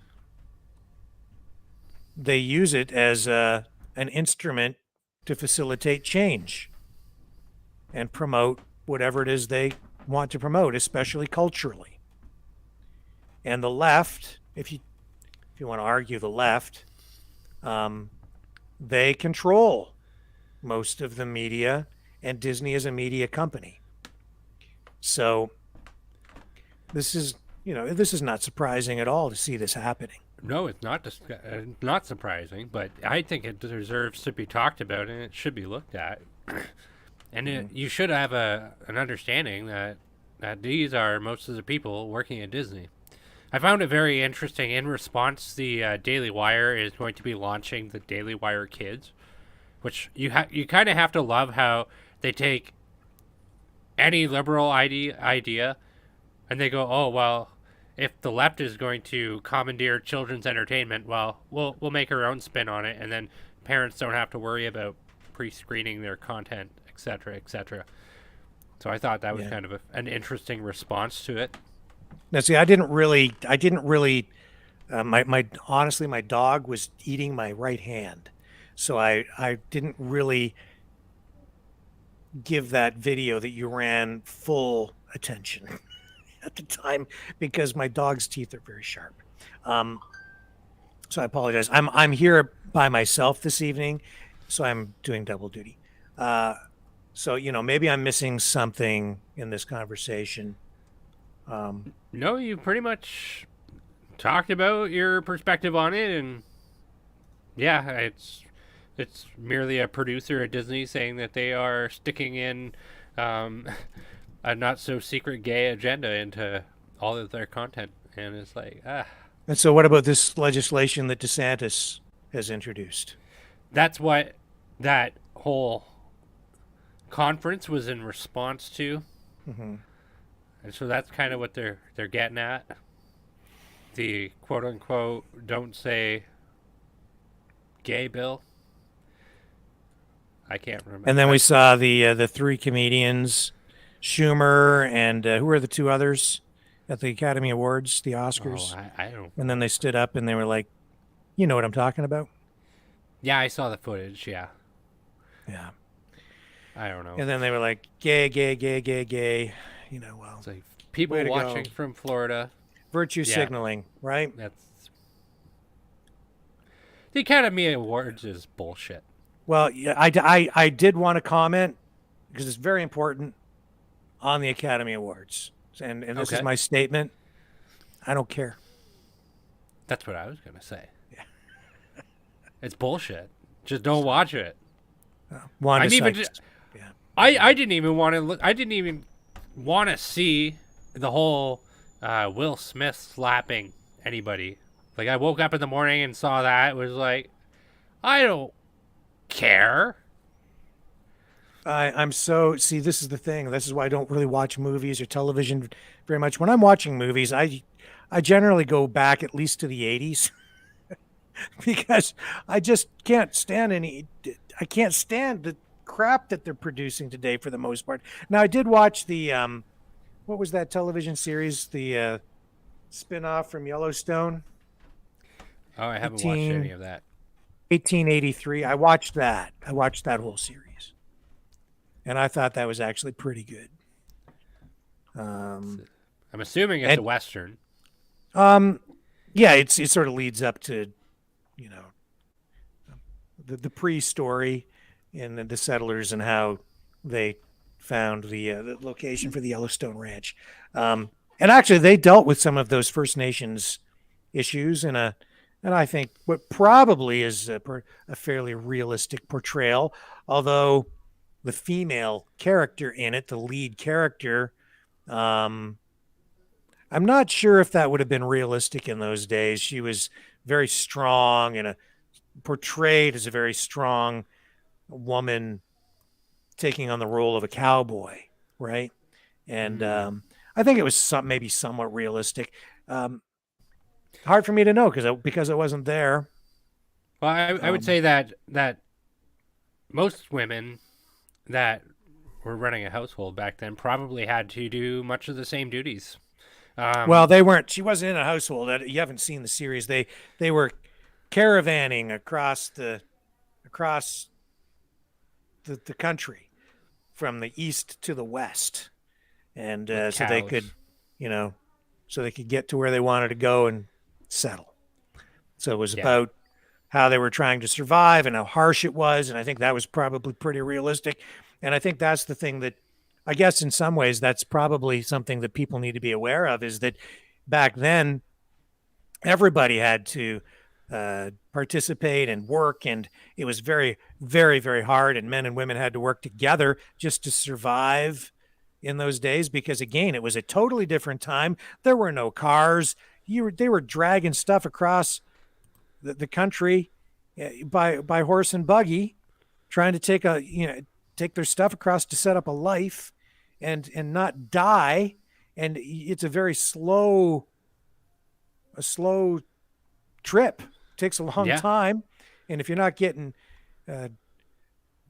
bitten by a poisonous snake, you're getting you're starving to death because you're running out of food, or somebody's coming in to try and steal your stuff because it was like the Wild West, right? Yeah. So, yes. And it showed the relations, I think, somewhat accurately between the settlers and the First Nations peoples, and laid the groundwork for some of the issues that we're facing today in terms of land claims and things like that. So it's a TV series, though, right? So we shouldn't get our history directly from that. No. But that sadly is too common. And that's why today people think that Nazis, that they get their history of Nazis from Schindler's List and Indiana Jones. Well, it's true. That's what people think a Nazi is, just from watching those. And in history classes, they show Schindler's List. Yeah. Yeah, they do. Well, That's just a that's a Hollywood movie, man. Mhm. That's not really history. Yeah, in my grade 10 Canadian history class, we had to watch Schindler's List. There you go. When I was in school, Schindler's List hadn't been produced yet, so we got it. We got our history a little differently. From a textbook. Yeah, and slideshows, 16 mm films, Yeah, they phased those out when I and was younger. and veterans. A lot of veterans. Speaking Yeah. of veterans, yeah. No, I've seen that. It's really crazy to think back that there's no more World War I veterans. All ceased to exist. Mm-hmm. Gone with the passage of time. Yes. Yeah. Very weird. And in the next few years, we're going to see same thing with the World War II veterans. Yeah, and we're going to talk about Nazis a little bit here tonight, and I think it's important that we do for the very reason that people don't understand what a Nazi is. A lot of people don't today, and so much so that even when there are Nazis right in your face, you don't recognize them because you think there's something else. And when the media tells you that there are no Nazis to be seen in a certain place, like, say, Ukraine, people believe it because they don't really understand what a Nazi is. And so we're going to illustrate that. But that being said, I think before we transition into that, is there anything else you want to? I'm gonna play our little promo video to take a 60-second break at some point here. But did you want to say anything more about this Disney story before we do that, Brendan? Or are we done? No, I think we've kind of discussed a major issue here, that it's an attack on the family. And that's really the thing that we were just looking at exposing. Yeah. Yeah. And I think it's true, like you said that the majority of people are heterosexual. Yeah. And I think that when it comes right down to it, I'm overwhelmingly. Not sure I don't know what the percentage is, but I think probably, like, if you were looking at, say, transgender, the percentage of people who are transgender, I think it's probably only like 1 or 2% in the entire country. I think that's about the accurate number. Well, we know for a fact that it's oversaturated right now because of the spotlight that's given to it. You mean that the media gives it more play proportionally than it represents, and that community represents in the overall population. Yeah. Yeah. And so, see, and that's because, they kind of promote it, right? Well, and there's plenty of people who have coming out stories where they talk about when I came out and said I wanted a transition, everybody celebrated it. But when these people decided, well, hey, this isn't me, I want to go back, and so they go back, then everybody hates them after. You know what I mean? Mm. It's a complicated issue, but it's complicated, but it's not complicated. And the media makes it way more complicated, and they're trying to make it so, you guys, they turn it into a trend with kids, and that's disgusting. Hello, Dave says he loves the Carry On movies. You probably don't even know what he's talking about, do you? No, I don't. No, you're just a little too young, I think. It was a comedy series, movies, Carry On, British humor, Benny Hill. Oh, I know Benny Hill. Yeah, that was a different thing. On the Buses was another television show, British TV show. Yeah, those were the days. Monty Python. I'm familiar with Monty Python. Yeah. The Carry On movies were just not as commonly seen on television because they were movies and not television shows. And PBS in the States picked up the Monty Python, Benny Hill, those, and On the Buses. CBC ran, I think, on the buses here. So they became well known in Canada and the United States. But my favorite is Life of Brian. Probably my favorite movie. Yeah, Danny Kaye, White Christmas, Court Jester. And you know what drives me crazy is the way that they're taking these movies away from us. Yeah. Gone with the Wind. Grease. Oh, that's too rapey. There's too much rape culture in it. Like every year, they take away more and more and more of our culture. And even when I was a kid, there was a movement on to get rid of like the Road Runner and Wile E. Coyote because it was too violent. Oh, yeah. All of that stuff. So they're always finding some politically correct reason why you can't watch this and you can't have that. And, a lot of these movies, like White Christmas, racist. Why? Because it's got the word white in it. Like that's a real thing. So, yeah, I don't know. Yeah, I definitely remember. Well, The Simpsons quite Faulty famously. Towers, yeah. The Simpsons quite famously pointed out in one of their episodes, like, "Oh, this is Bart and Lisa walk through a ward full of injured children, and that they've all been injured because they'd seen something on television and tried to emulate it." Yeah, Terry French says Grease is a bloody classic. Grease is a bloody classic. It is. I grew up with that movie. Yeah. The music in it's excellently produced. Like it's teenage Americana of the '60s and Archie Bunker. Archie Bunker. Yeah, that's All in the Family. And Meathead. There's a perfect example of how everything gets twisted and turned upside down. There's a show that today some people on the left say it should be taken off the air because he's a racist.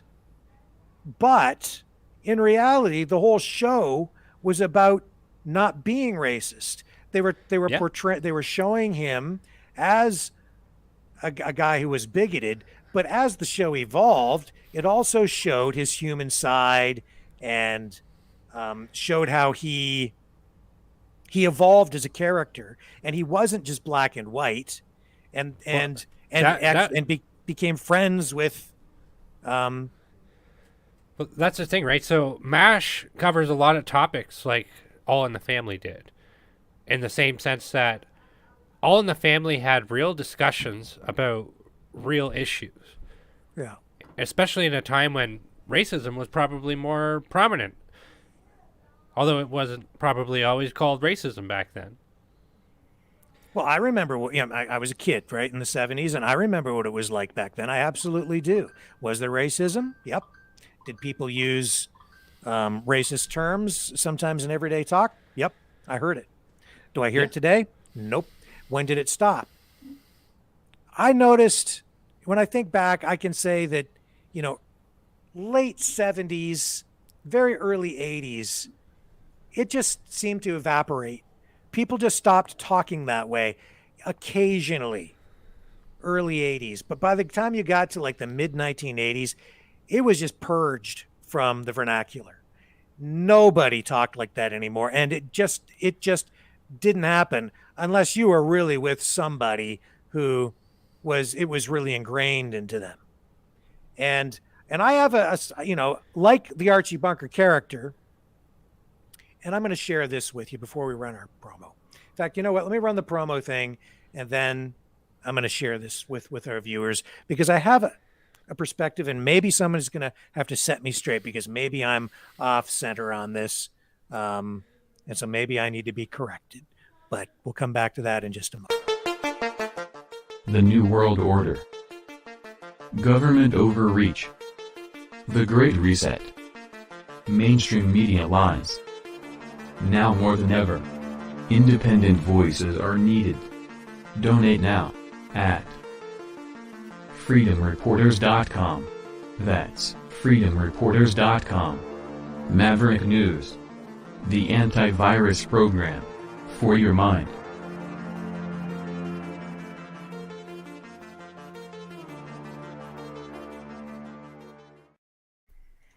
And you can donate to help us at freedomreporters.com, or you can click the hot links in the YouTube and Facebook descriptions, and also on Rumble. And if you haven't subscribed, please subscribe. We do need your help, and you can help us just by subscribing to the channels. Smashing that like button. And make sure you subscribe over on Rumble, because we're trying to get off these censorship platforms as much as we can. But the YouTube channels, we have a lot of people on there. So We have to stick with that because that's where we're getting the vast majority of our audience for now. But we have a lot of work left to do to fight for freedom and freedom of speech. And that's why we need your help. Even last night, the show we did last night, a perfect example of why what we're doing is important, because we had Devlin Gannon on, who had been an independent journalist, assaulted and arrested. Well, I say the word assaulted. Police used aggressive tactics. Let's put it that way. I want to clarify what I said. Whether he was assaulted, the courts will have to determine. They've accused him of assaulting a police officer. We showed a lot of video that suggests that maybe he might have a case in court. So we let Devlin lay out his story, and in the face of all these accusations from police and the arrest and him being tasered while on the ground in a chokehold with several officers on top of him at the time, that they still tased him and then punched him. So those are the kinds of stories that we will be bringing. He was at a freedom rally, and that was just one example of why we need to be here, because independent voices are needed now more than ever, because the mainstream media certainly not telling a story like that, except from their own perspective, and that is a pro-government story at every turn for the most part, because they're all bought and paid for with government grants. And I think it's something like 30 or 40% of every reporter out there, 30 to 40% of their paychecks, they all get government money now. That's what tops up their paychecks, because they don't have enough audience and their expenses are too high. We are only funded by our viewers, by you. So we do need your help. If you can support us, make a donation at freedomreporters.com. And on to my little story about racism and how I kind of view this. I have a level of tolerance that some people might find intolerable. And here's why. My uncle, I would say he was a bigot, but I don't blame him for it. And maybe this is also why, I view history a little bit differently than some people. Here's why. He's passed away, and I loved him. But he was absolutely a bigot, and he used pejorative, racist terms all the time. But you have to understand why. It's because he grew up around World War II. And at that time, we were at war with Germans. He didn't like Germans. He didn't like Japanese people. Didn't like Asian people because he didn't like the Japanese people. Because as a kid, as a teenager, he was taught not to like them. By what? By government.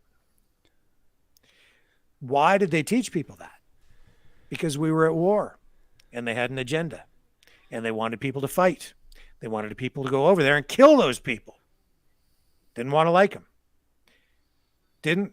You weren't supposed to like Germans, and you weren't supposed to like Japanese people at all. We were supposed to not trust them. That's why we put them in camps. Well, who was responsible for that? The government, because the government told everybody you weren't supposed to like them. So when you ingrain that into somebody, when you drill it into them at school with propaganda on television and in newspapers, and you just push that crap into their ears and into their brains for years and years, and then you show them pictures of those people doing terrible things to people you associate with, like killing them, and tell them that they've done all these terrible things, then you obviously don't like them. But who is responsible for it? The government is. We're seeing that even now with this conflict in Ukraine. What's going on there? We're being told that we're not supposed to like Russians. And a lot of people suddenly don't like Russians. They won't buy Russian vodka. They want everything Russian banned. And they don't like Russian people. because the government has told us that we shouldn't like Russian people. Because again, they're using divisive rhetoric. And yet it's governments fighting over power and using people as pawns always. So did I blame my uncle for being a racist and saying these things? Not entirely. Was because he found it difficult. He wasn't able to cleanse his mind of that propaganda, even as he got older and the war was over. But when you're young and you are exposed to that kind of information, it's powerful. Media is very, very powerful. He was a victim of the information war of that day, of his time, and the education system, which is controlled by government. And people need to, I think, understand that. And in that way, I was always somewhat tolerant of my uncle saying things like that because I understood where it came from. And yet, even though he said these things, I knew that in his heart, he didn't really mean any ill will to anyone in the community who was Japanese or even German. And I'd seen him interact with people who were Japanese and German and people from other cultures.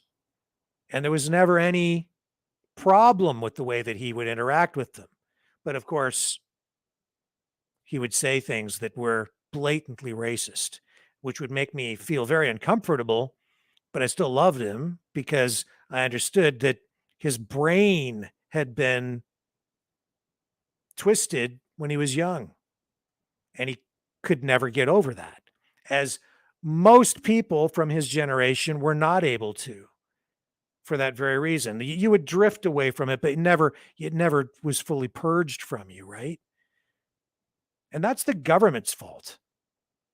They do these things to us to make us hate.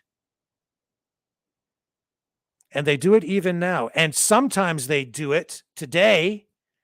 They're doing it today often, telling people that it's anti-hate. But they're flipping it around, and it's actually being done in a way that still divides us and still makes us hate by keeping us apart. And I think it's extremely dangerous. That's my perspective on it. I felt sorry for my uncle and for people like him, and still do. But I don't think it was really entirely his fault. How do you blame someone for thinking things that they were taught were correct and were right when they were young, and carried those beliefs and had those beliefs reinforced by government and our institutions for years and decades, only then 30, 40 years later to be told, oh, you're a bigot. You get canceled. Well, I think that all you have to do is just look at what our government is doing today to divide us. Right now, the thing to stand with is Ukraine, and you are supposed to hate Russians. I don't hate Russians. You know, just a couple of months ago, we were all cheering the Russian NHL players, and now they get booed when they come onto the ice. What's changed? The government rhetoric. That's what's changed. And yeah, Jaws, he says we better all move to Russia, more freedom and truth there than in the West. Yeah. The more I dig into things here, the more I find our government is evil. As Bob Beck says, governments are evil, need gone, rural management. We absolutely need some change. Animal 1971 says Yellowstone in 1883. Big thumbs up. Yeah, they're great shows. Very good shows. And I think they deal with some of these shows, both deal with some of these social, cultural, and historical issues, especially with regard to First Nations issues, pretty effectively and make you think. And that's what I like about them. They're not throwing these issues out in black and white terms. There's nuance there, and they make you think, and you see both sides of the issue, and you have to try and resolve this conflict in your mind and in your heart. And it's not simple. It's not simple. English versus Irish, is that racist? Well, even in Ireland, they've had conflicts, religious conflicts, and Justin Trudeau has, I don't know what that means. Russians and Putin are the boogeyman, says Loden. Yeah. Certainly they're using Putin as a scapegoat for everything from high gas prices and inflation to climate change, whatever. Just pick an issue. Putin does not have dementia. No, but another world leader certainly seems to, doesn't he? Julie Walters says Zelensky pissed away more of our money today, making another video telling the U.S. to invest a lot more in green energy. Let that tell you all you need to know about this Ukraine crap. Yeah. Yeah. They are using this. They created an energy crisis. They're inflating the prices because they've created a supply issue for oil and gas. And now on top of that, instead of addressing the actual issue or the problem that they've created, they're using the war as the excuse, saying that that's the reason for the problem that they actually created. And they're saying that the solution is to buy electric cars and phase out fossil fuels, or not even phase them out, but accelerate getting rid of fossil fuels. We'll get into this whole fossil fuels thing in more depth. I don't know if we'll get into it tonight, but the reality is, if we don't have natural gas and we don't have oil, they're going to have to build a lot of nuclear power plants, and they're going to have to build a lot more infrastructure to carry the electricity, and they're going to have to upgrade everything we have. The investments that are going to be required to do this are massive. We're going to pay for it, and a lot of other people, not a lot, but some other people are going to get very, very rich building all this stuff out. And all these car companies, do you know why they're doing it? Why they're going along with it? Because they're being forced to. They're being incentivized massively through government grants, tax grants, and penalties if they don't, to push electric cars. And in many respects, they don't mind, and they want to do it because they get to completely rebuild their industry, completely rebuild their factories, assembly lines,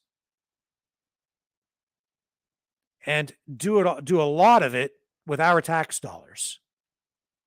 That is actually one of the reasons we've seen this massive shift toward a corporatocracy and what is actually a fascistic form of government, because it's the integration of government and corporations, where the government tell the corporations how they have to run.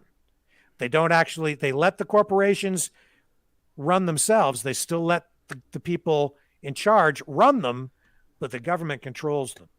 And that's why we're at where we're at. We don't have a communistic government. We have this strange little hybrid thing going on, and it's a fascio-communistic hybrid. And we're getting it through all of our industries, all of our institutions.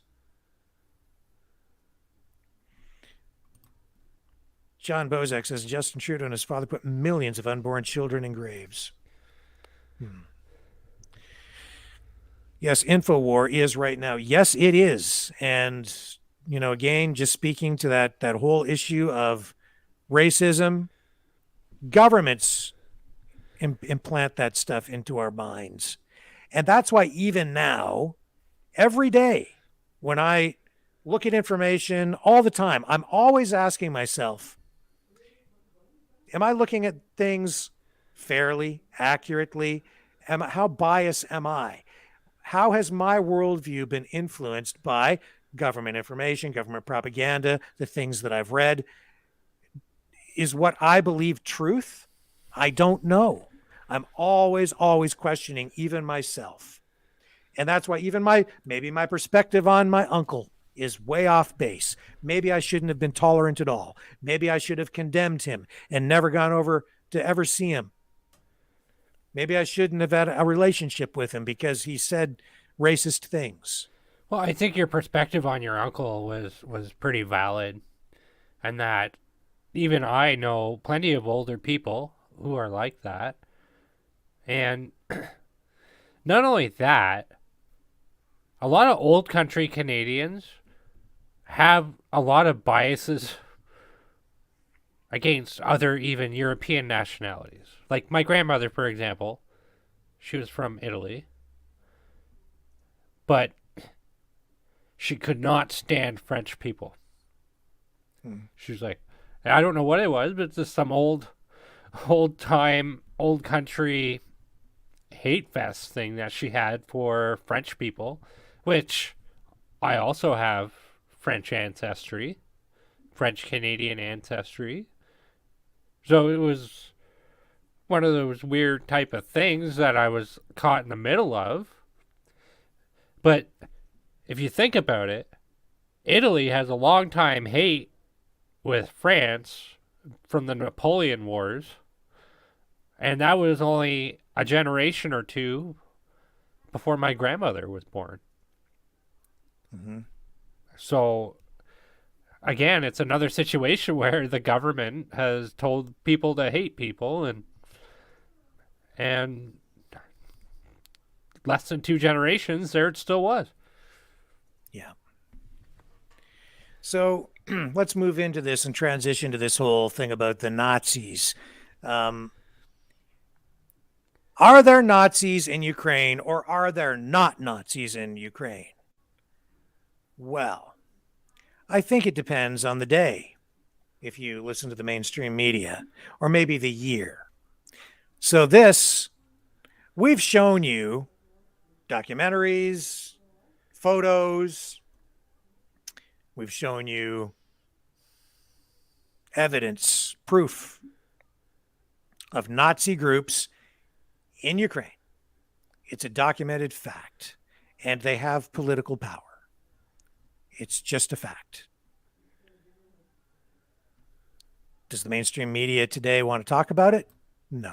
Do they want to acknowledge it? No. Why? Because they don't want you to know that your tax dollars are buying weapons that are going straight into the hands of Nazis in Ukraine. It's not a comfortable thing for them to talk about. Doesn't play well. Is it a problem? I think it's a problem. I have a problem with it. But are there Nazis there? Well, let's look at this BBC report from 2014 and see what they say about Nazis in Ukraine, what they said back in 2014.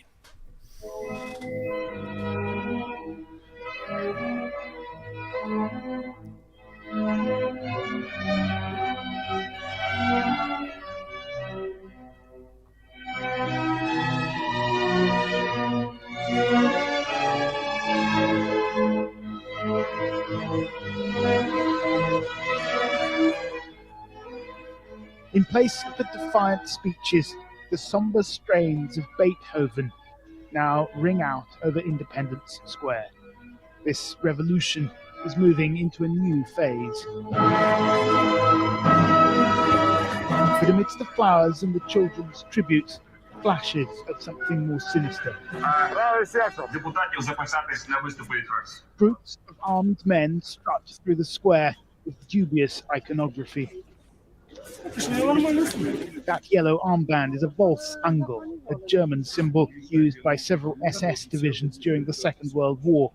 Far-right graffiti is appearing, daubed on the walls of the city. The people who brought down the government were overwhelmingly ordinary Ukrainians, students and doctors, workers and even families, people who simply refused to back down. But the most organized and perhaps the most effective were a small number of far-right groups. When it came to confrontations with the police, it was often the nationalists who were the loudest and the most violent. A group calling itself the Right Sector is perhaps the largest.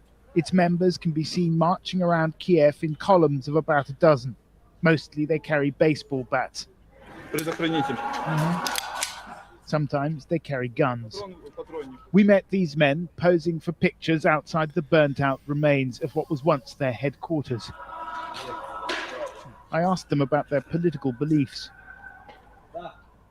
Национал-социалистская тематика иногда в некоторых людях она есть проступает.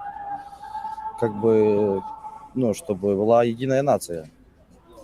Но не у всех это не заложено в основе этой организации, это у некоторых людей есть. А у вас? У меня лично есть. В смысле? Объясните. Мне как бы нравится эта идея единой нации.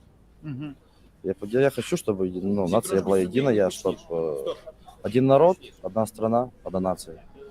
А это подразумевается что? Как бы, чтобы чистая нация. Не то, что там, как бы у Гитлера как было, но в своем роде немножко, маленько, но было. Not like under Hitler, but in our own way, a little bit like that. A little bit like that. Just a little bit of a Nazi. What about the East, I asked. What about Crimea, where many Ukrainians feel close historical ties to Russia? Кому нравится Россия, пусть едут в Россию. Украина будет только для украинцев. Police have largely disappeared from the streets of Kiev. Law and order is maintained by so-called self-defense groups. Not all hold extreme views, but those who do are often shy of the cameras. We got a late-night phone call from another group known as C14, inviting us to meet their leader at their new base. It turned out to be the former headquarters of the Communist Party, now occupied by the far right. It's our general mission to totally ruin chains that connect our country with the imperial power from the past. And that being Russia? Yes, we can do Russia, not only Russia, Soviet Union. Are you a Nazi? No, I don't think I'm a Nazi. I'm a Ukrainian nationalist. And what does that mean? The main confrontation is about that some ethnic groups have control many business structures, some economic, some political forces, and which ethnic groups? Russians and Jews and the Poles. It may be some non-Ukrainian group control a huge percent of some economic or political power. And of course, in this situation, Ukrainian people have some tension between it, and it causes conflicts. Mr. Karas says his group consists of around 200 men. C14 is affiliated with a political party called Svoboda, or Freedom, which now controls 4 ministries in the new government, including the Ministry of Defense. 2 of its MPs were recently photographed brandishing well-known far-right numerology. 88 stands for the 8th letter of the alphabet, HH, Heil Hitler. We, as Svoboda, in no way espouse Nazism. In fact, we fight against Nazism. For us, Nazism and communism are 2 sides of the same coin. Those are both totalitarian ideologies which destroyed the Ukrainian nation in the 20th century and fought against Ukrainians and killed millions of Ukrainians. The fervor of the revolution is beginning to fade now. People are starting to move on. But it's clear that it was the radical groups who kept up the pressure on Viktor Yanukovych, and many of them feel that this really is their victory. The question is, How much power will that give the far right in the new Ukraine? Ukrainian politics is in a state of flux. Different groups are jostling for position. Left-wing activists have also taken control of some government buildings, but it's the right that appears to be coming out on top. When the fighting started, they started to attract more and more young people, and then not only young people, but all kinds of persons. Where they were marginal, regarded as marginal previously, now they are seen as being at the core of the protest, and therefore at the core of those who now have a popular legitimacy to make decisions. With their anti-Russian rhetoric, events in Crimea will almost certainly play into the hands of the nationalists. No one knows exactly how strong they are in terms of numbers, but the influence of the far right in Ukraine is growing.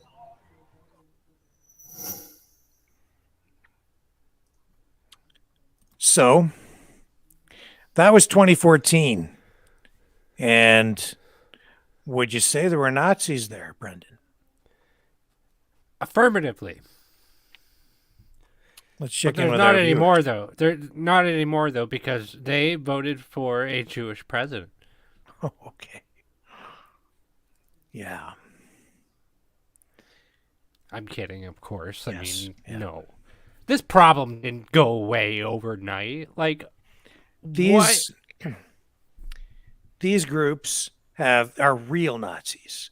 They're not like fake Nazis or fabricated Nazis like Justin Trudeau makes up Nazis in Canada by just calling anybody that disagrees with him a Nazi. And if you're a trucker, you're automatically a Nazi. And apparently if you're a freedom farmer who went down to support freedom truckers, you're a Nazi too, because they just like to brand anybody that disagrees with them Nazis. You're going to see Rick, I was a little kid and I felt my parents move from that hellhole so me and my brother could have a better non-anti-Semitic future.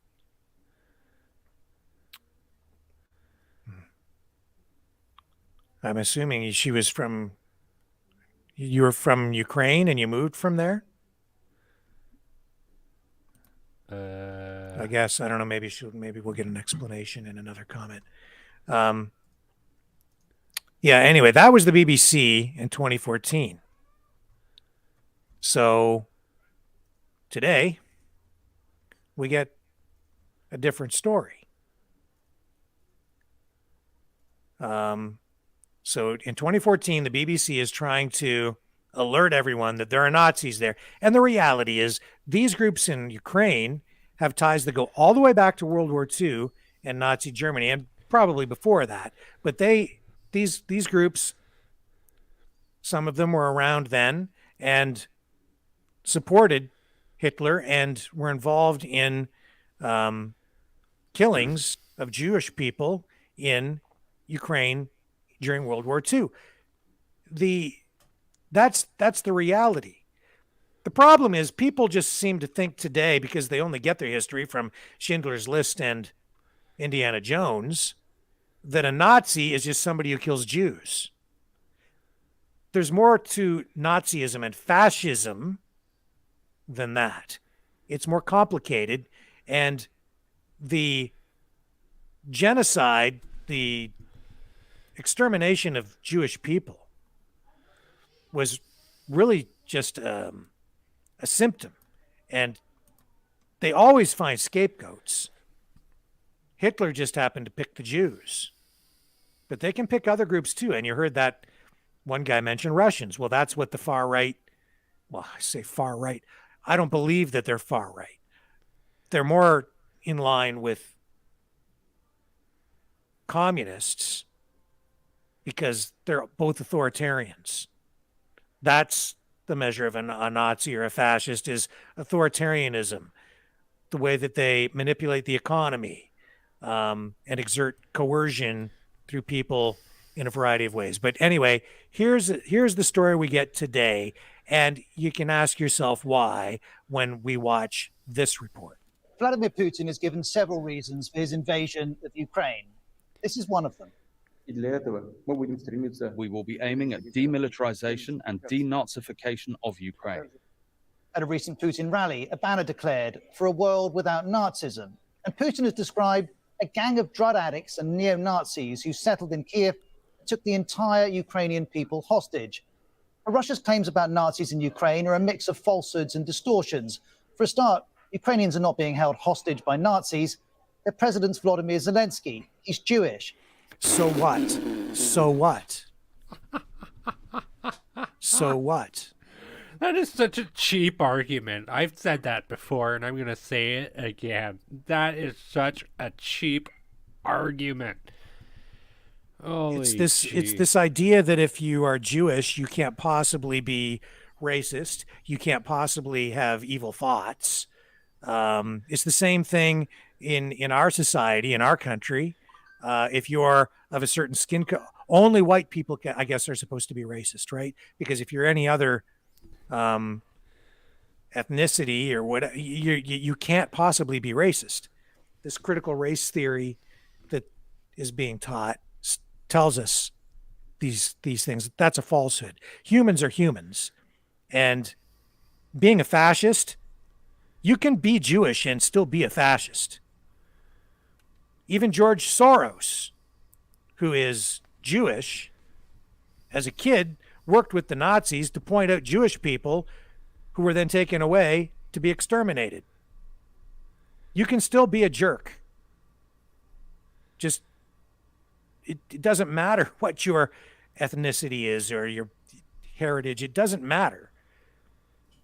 That's why we should be judging people on the content of their character, not on the color of their skin or based on their religion or any of these other factors. It depends. Judge people by their actions.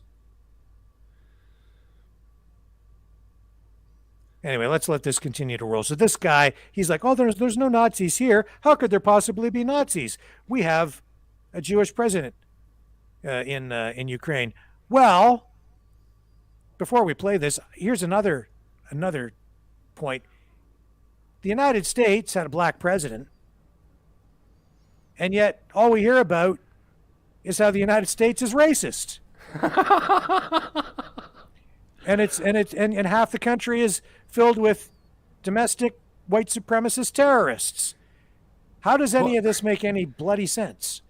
Can you imagine? Hold the phone. You made an excellent point there, and it's not funny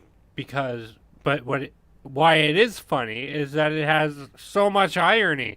Could you imagine if all those years ago, like 2008 or whatever, you'll get like Fox News being like, oh, well, there's racists in this country, and then CNN being like, oh, well, that's not true because we have a black president. Like, what? Anyway, let's let this guy roll. He has relatives who died in the Holocaust, and he's president because he won 73% of the vote in 2019. The main far not propped up by the United States at all. I'm sure it was completely fair. And he really, really, really needed to put his political opponents in jail. And yeah, he did ban all the opposition political parties about a week ago, but he really, really, really, really, really needed to do it. Because, war. The right candidate reached 1.6%.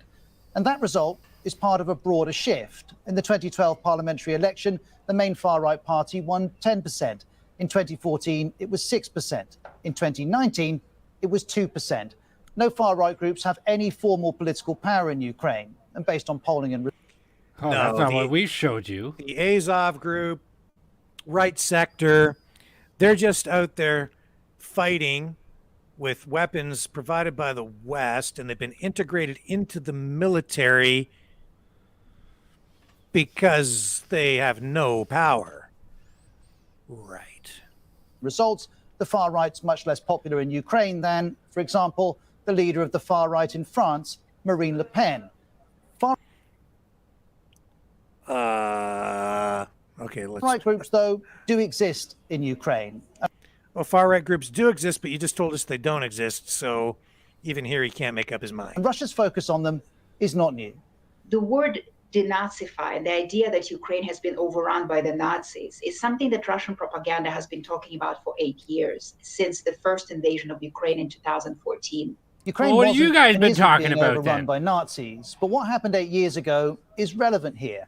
That's because in late 2013, under pressure from Putin, Ukraine's then president, Viktor Yanukovych, backed out of a cooperation deal with the EU.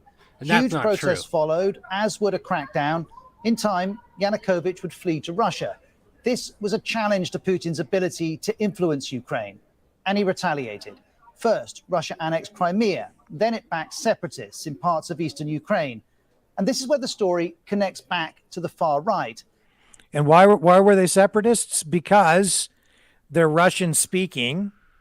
They're basically Russians, and they're being persecuted by Nazis. And over the past 8 years, they've been, because they've wanted to separate and rejoin Russia, or at least remain independent, actually is what they wanted.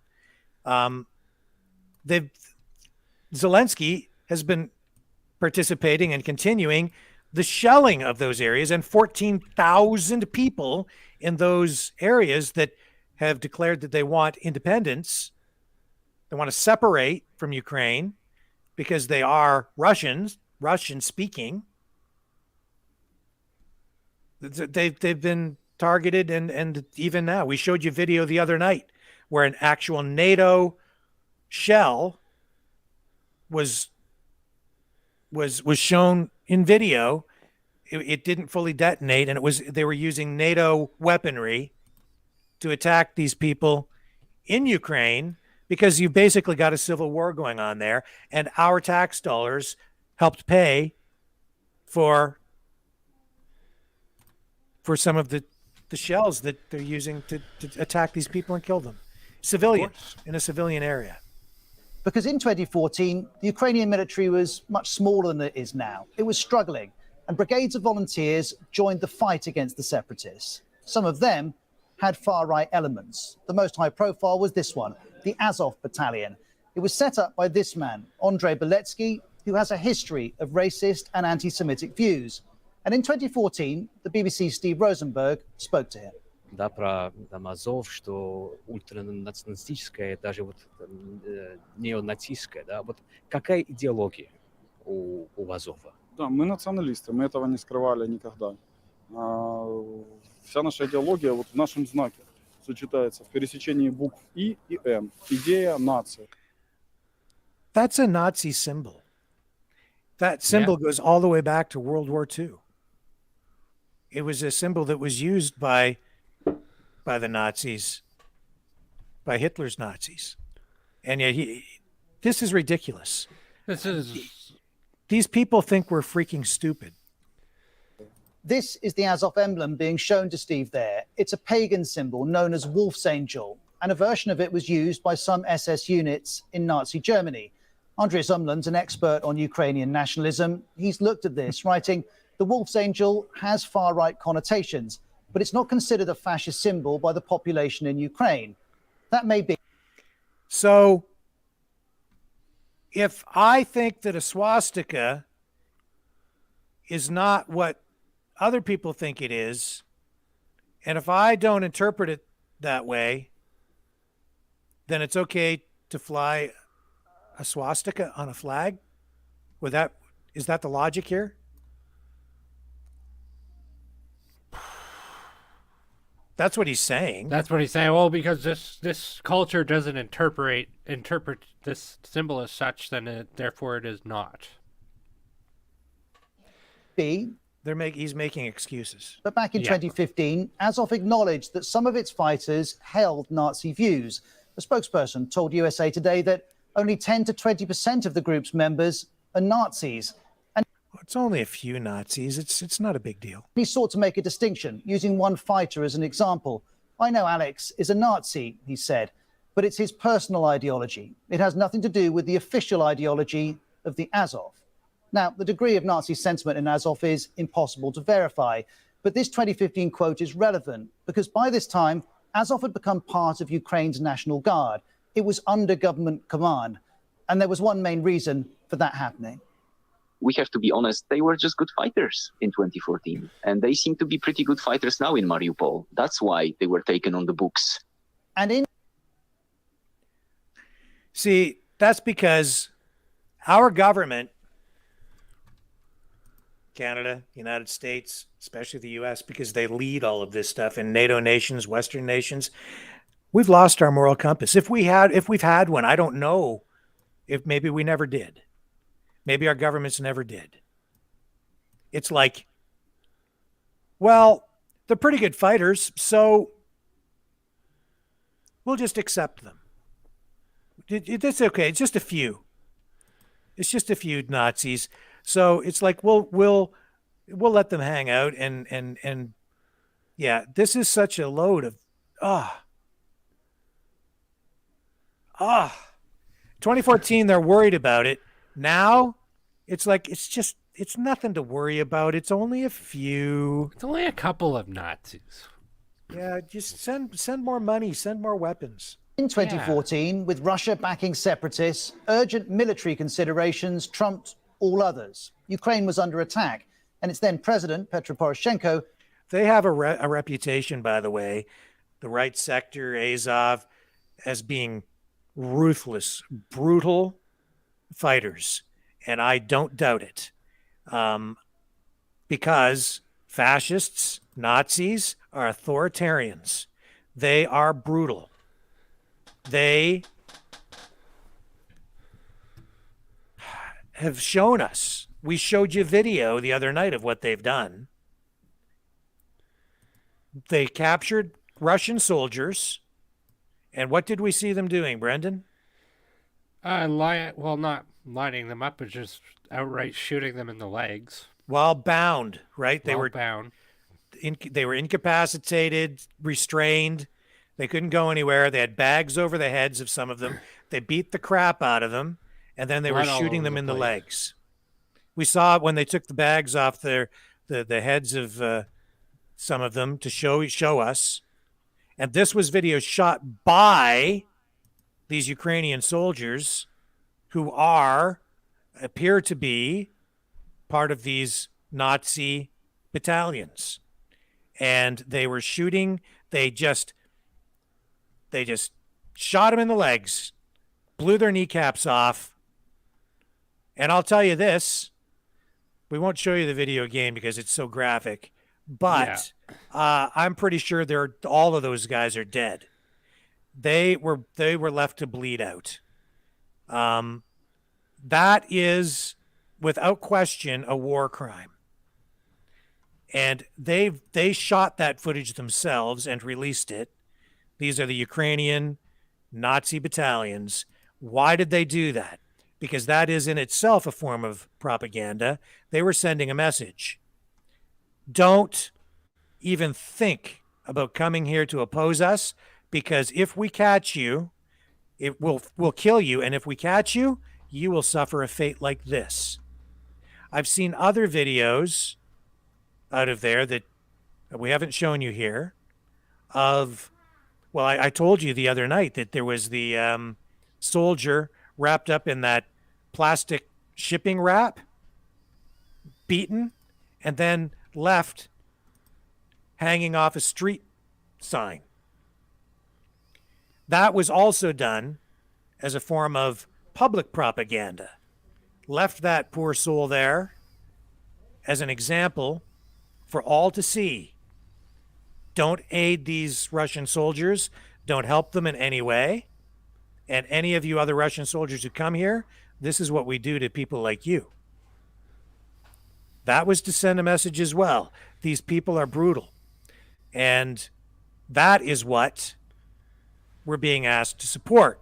So when I see Jamie Lee Curtis, and I didn't watch the Oscars, but I did see a clip, when I see her on the red carpet holding up a Ukrainian colors on a corsage or whatever it was she was wearing on her wrist or hand, that's what she's supporting. And I'm not saying that, I'm not trying to apologize or defend the Russians at all, but war is a complicated thing. And right now, we're sending money over there to support that. Your money is supporting the purchase of weapons that are being distributed to those guys.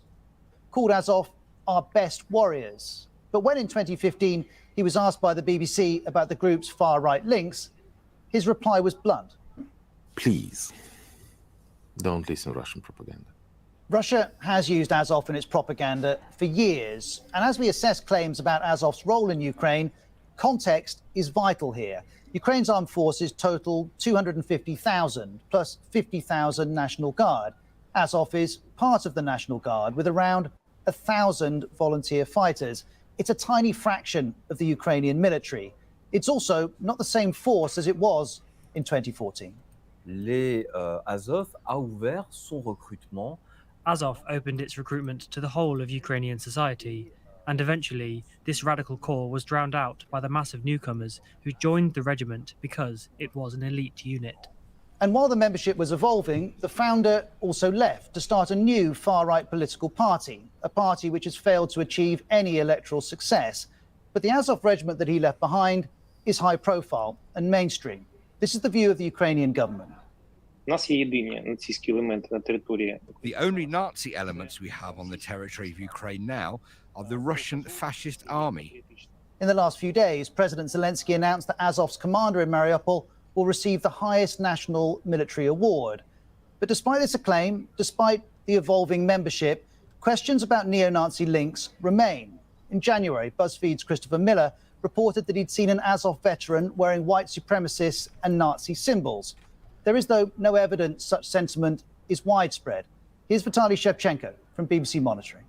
I was looking at the Azov Battalion's social media activity and its website, and all they talk about is fighting the Russian forces, and there's very little in terms of extremist, anti-migrant or xenophobic rhetoric there. And so it is this Azov regiment that is part of Ukraine's resistance. And just as in 2014, its focus is the Donbas region. That includes the two breakaway republics and the city of Mariupol. It is close to the Sea of Azov, which gives the regiment its name. It's also where Azov made its name. Back in 2014, Azov successfully defended the city. As Mariupol is bombarded by the Russians now, alongside other Ukrainian forces, it's trying to do so again. And Azov's presence in Mariupol, once more, makes it central to Russia's false narratives. You'll remember the horror of Russia bombing a maternity hospital in the city. Afterwards, the Russians said this.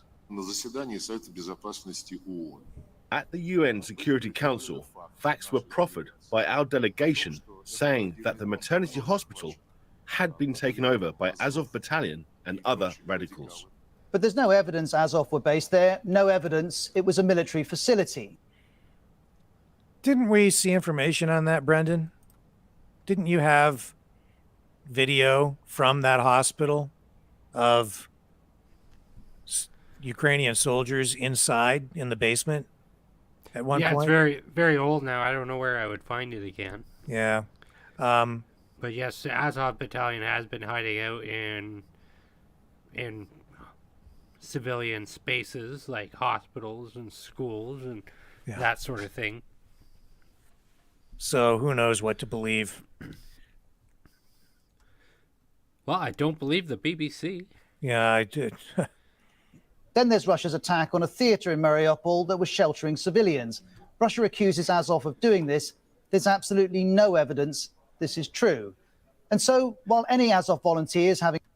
And again, who knows what to believe? I don't know which side to believe. Nazi sympathies is shocking and worthy of note. Neo-Nazis are not the threat that Russia describes, but perhaps this is not about an actual threat, and rather about something else entirely. The New York Times writes of how the word Nazi appears geared towards Russians, for whom remembrance of the Soviet Union's victory over Nazi Germany... The problem with our governments is that they have been, especially the United States, is that they have been involved in regime change in country after country after country. In fact, I think, correct me if I'm wrong, I think it's something like 1 in 10 countries in the world has now undergone some sort of regime change at the hands of the United States. 1 in 10. Yeah. And that's not a surprising figure. To achieve these goals, the United States has a long track record, as do Western nations that are aligned and allied with the United States. They have a history of aligning themselves and using groups that are supposed to be our enemies. Radical groups, terrorist groups that sometimes they just rename in order to justify working with them, arming them, as we saw in Syria. And now here we go again, where it's like, well, it's just a few Nazis. We'll use them. And that's not to say that the Russians don't do similar things, but because you're seeing the Russians right now bring in fighters from Syria and other countries as Middle well. Eastern countries, like, yeah. But we're not squeaky clean on this, not our governments. They're playing dirty games, dirty politics here too, and have for a long time. And I'm very concerned about what I'm seeing here again. You know, you go back and you look, what are we sending our young people overseas to fight and die for? We send them over so that they can fight terrorists, right? And fight for democracy in these countries. And then they turn around after they make a mess in one country, and then the people that they were, these terrorists, so-called terrorist groups that they've been bombing, now they align themselves with them and make use of them and arm them to go into places like Syria because they want to oppose the Russians in Syria. That's what went on there. And it doesn't make any sense to people, and people aren't even aware. People don't know that our tax money is being used to do these things, to commit these atrocities. But we've been fighting a proxy war with not a proxy war. What is it? Well, that's what this is right now. This is a proxy war against Russia. Yeah, so we've been fighting a proxy war with Russia since World War II. It goes all the way back to even the Korean conflict, Vietnam, blah, blah, blah. It was all about fighting the USSR. Remains perhaps the single most powerful element of a unifying national identity. Putin is looking to the past to create motivation in the present. This guy is using fancy language to create excuses for Nazis in Ukraine so that public support is not diminished. He's a mouthpiece for a government that is corrupt and has no moral compass and doesn't care who they support as long as they achieve whatever political goal they have, geopolitical goal in this case, in Ukraine. They don't care who fights and dies. They're all pawns. These Nazis are, in fact, being used as a pawn the same way the Ukrainian people and all the Ukrainian soldiers and the civilians, the entire country, is being used as a pawn by Western governments right now. And you could even argue Russia. This is the historian, Shane O'Rourke. What the regime is doing is using the memory of the war, the very deep feelings it arouses, to legitimize its actions, not just in Ukraine, but in many other places as well. Putin has his reasons to do this, but he doesn't have the facts. Just after Russia's invasion, 150 historians who study genocide, Nazism, and World War II released a statement. In it, they argue this rhetoric is factually wrong, morally repugnant, and deeply offensive to the memory of millions of victims of Nazism and those who courageously fought against it. The rhetoric is factually wrong. Pause it. So that means you're not allowed to talk about it. You can't criticize it. Not allowed, because that means you are doing a great disservice to the victims of Nazism. And that's the way the left and I would argue the fascists among us view this. It's if you are not 100% on board with what is going on in Ukraine and our intervention and involvement there from the West, if you're not on board, you're a traitor, you're a Putin apologist, and you have to be condemned and canceled. Nazis don't hold Ukraine hostage. They're not launching attacks on Ukrainians. There's no... Well, technically, yeah, they are, because they've been shelling the two areas that are separatist areas. They don't want to be part of Ukraine, but they don't want them to separate. So they've been bombing them, and they're still bombing them. Civilians. And we showed you that video of the shops in the downtown area of whatever city that was. I can't remember the name of the city now, where that happened. But where the Patrick Lancaster video. Yeah, where they were bombing Nazis, downtown. Yeah, and then some of these Nazi soldiers had run through and shot people, civilians, unarmed civilian people. That's what the video showed, and the people were laying there wounded and were killed. Many of them dead. No evidence to support this kind of claim. Most of the Ukrainians hate these new Nazi groups, and they pray for Russia and for somebody else to liberate Ukrainian society from Nazi group. Ukrainians don't need liberating from Nazis. To their president, this idea is pure fiction. Вже 25-та доба, як російські військові шукають. It's already the 25th day of the Russian military trying in vain to find imaginary Nazis from whom they allegedly want to defend our people, just as they're trying in vain to find Ukrainians who would greet them with flowers. That search will continue to be in vain because while the evolution of the Azov regiment deserves scrutiny, neo-Nazis and the far right do not play the role in Ukraine that Russia falsely describes. They didn't in 2014, they don't now. Then why didn't you guys report on so many Nazis? Why was it a big concern back in 2014? We showed you the documentary from NBC Left Side, where with the Azov Battalion and the summer camp for kids, where they train the kids. That's where the kids go in the summer.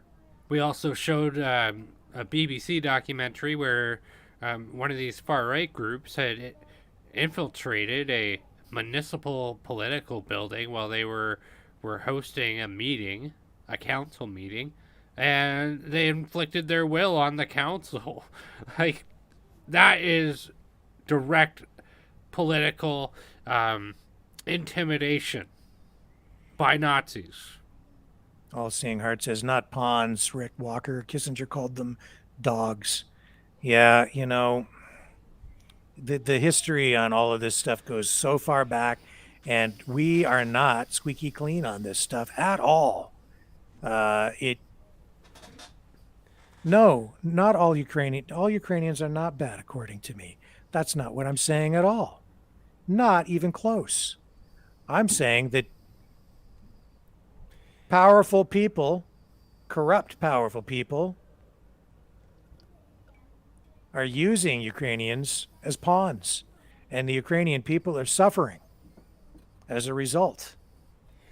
And we shouldn't be letting our politicians do things like this. This war never had to happen. The reality is, in my estimation, the United States does want regime change in Russia. They've wanted it for a long time, and that's what they've been working toward. NATO is an extension of the United States based on the world order that came to emerge after World War II. Russia represents an obstacle. And this war, in its current state, is being used by the United States and NATO to wear Russia down.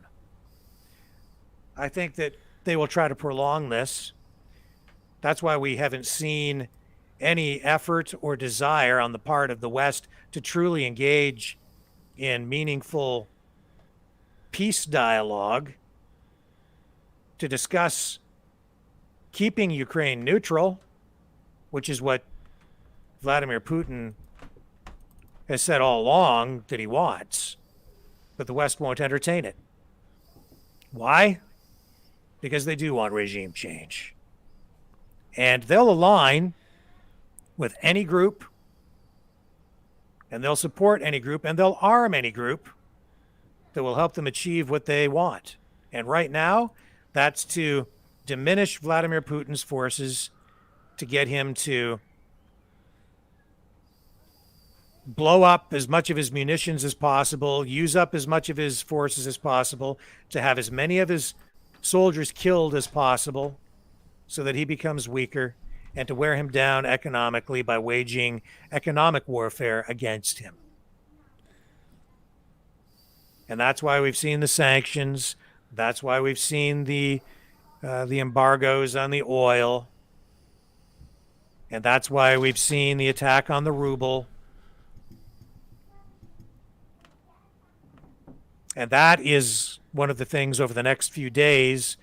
I think the Russians kind of blinked on this because they were demanding payment for gas shipments in rubles. But I saw just before we went to air that it looks like they may continue to accept euros as payment. But that's a problem for Putin because of the other economic sanctions and being taken off the SWIFT payment system. Because if he can't fully participate in the economy that is set up on the Western side, and he has to conduct transactions using Western currencies, then it diminishes his ability to maneuver economically. And it also just continues the pressure on his own domestic currency.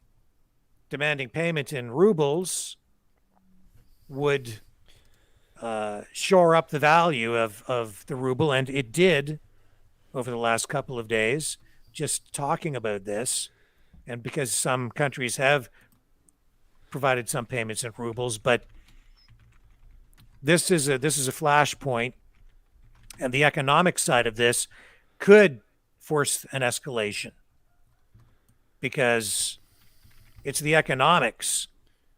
If the economics don't work, if the money doesn't work, then one side or the other might have to speed things up a bit. And that's danger in itself. So we'll see how all of that plays out over the next few days. But that's very troublesome. Well, would you look at that? The Russian ruble has gained 2 cents. Yep. So it is going back up. Yeah.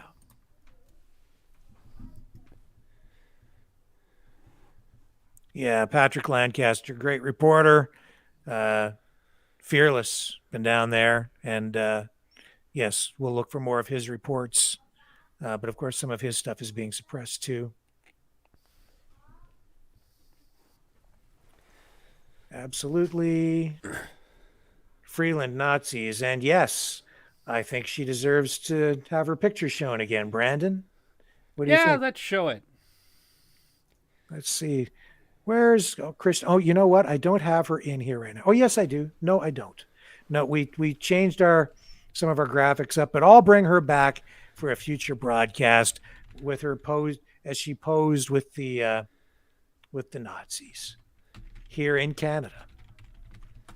Canada's Deputy Prime Minister. And I think that's another important point that needs to be made here, Brendan, is that I think is what Putin has been referring to as denazifying Ukraine. It is definitely that he wants these, as Scott Ritter pointed out the other night, he wants to take these battalions out. He sees them as a real threat. And the Russians remember fighting the Nazis firsthand and up close in World War II.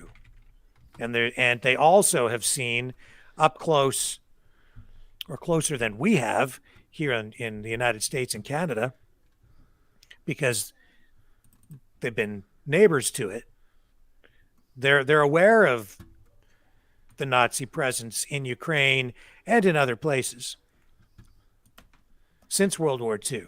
They've been living with it. Yes, they have. And so there she is, our deputy prime minister, right in the center there, holding a Banderite Nazi banner, scarf/banner. We're calling it a banner. Yeah. And you know, she is well versed in Ukraine history and politics, and she's there, and you can't tell me she didn't know what that was. She absolutely did. And that's why they rushed to try to get it purged from the internet, but too late. I'd watched some old content of Chrystia Freeland a week ago, maybe earlier this week. I can't remember. She has had way too much involvement in the Ukraine file for my comfort level. She was, I believe in 2015 or 4 years ago or so, the Russian government did put out a hit piece on Chrystia Freeland, but CBC News went up and did this whole zoom in thing with her where she had all these Ukrainian people, government officials inside of her home. And there's more to this than meets the eye. And it really would not surprise me in the least if Canada has had a large involvement in regime change, and Chrystia Freeland is the ticket for that. Because Chrystia Freeland was one of those politicians who was dropped in from the United States. So she was sent to a riding in Toronto to become the next Liberal Party MP. That's where there's smoke, there's fire, and I think there's definitely a lot of fire where Chrystia Freeland has been. I would also add that I would like to see more scrutiny on that front. I think all these politicians who are rattling sabers and have taken us into this conflict directly in an economic war footing and indirectly by using our tax dollars to send weaponry.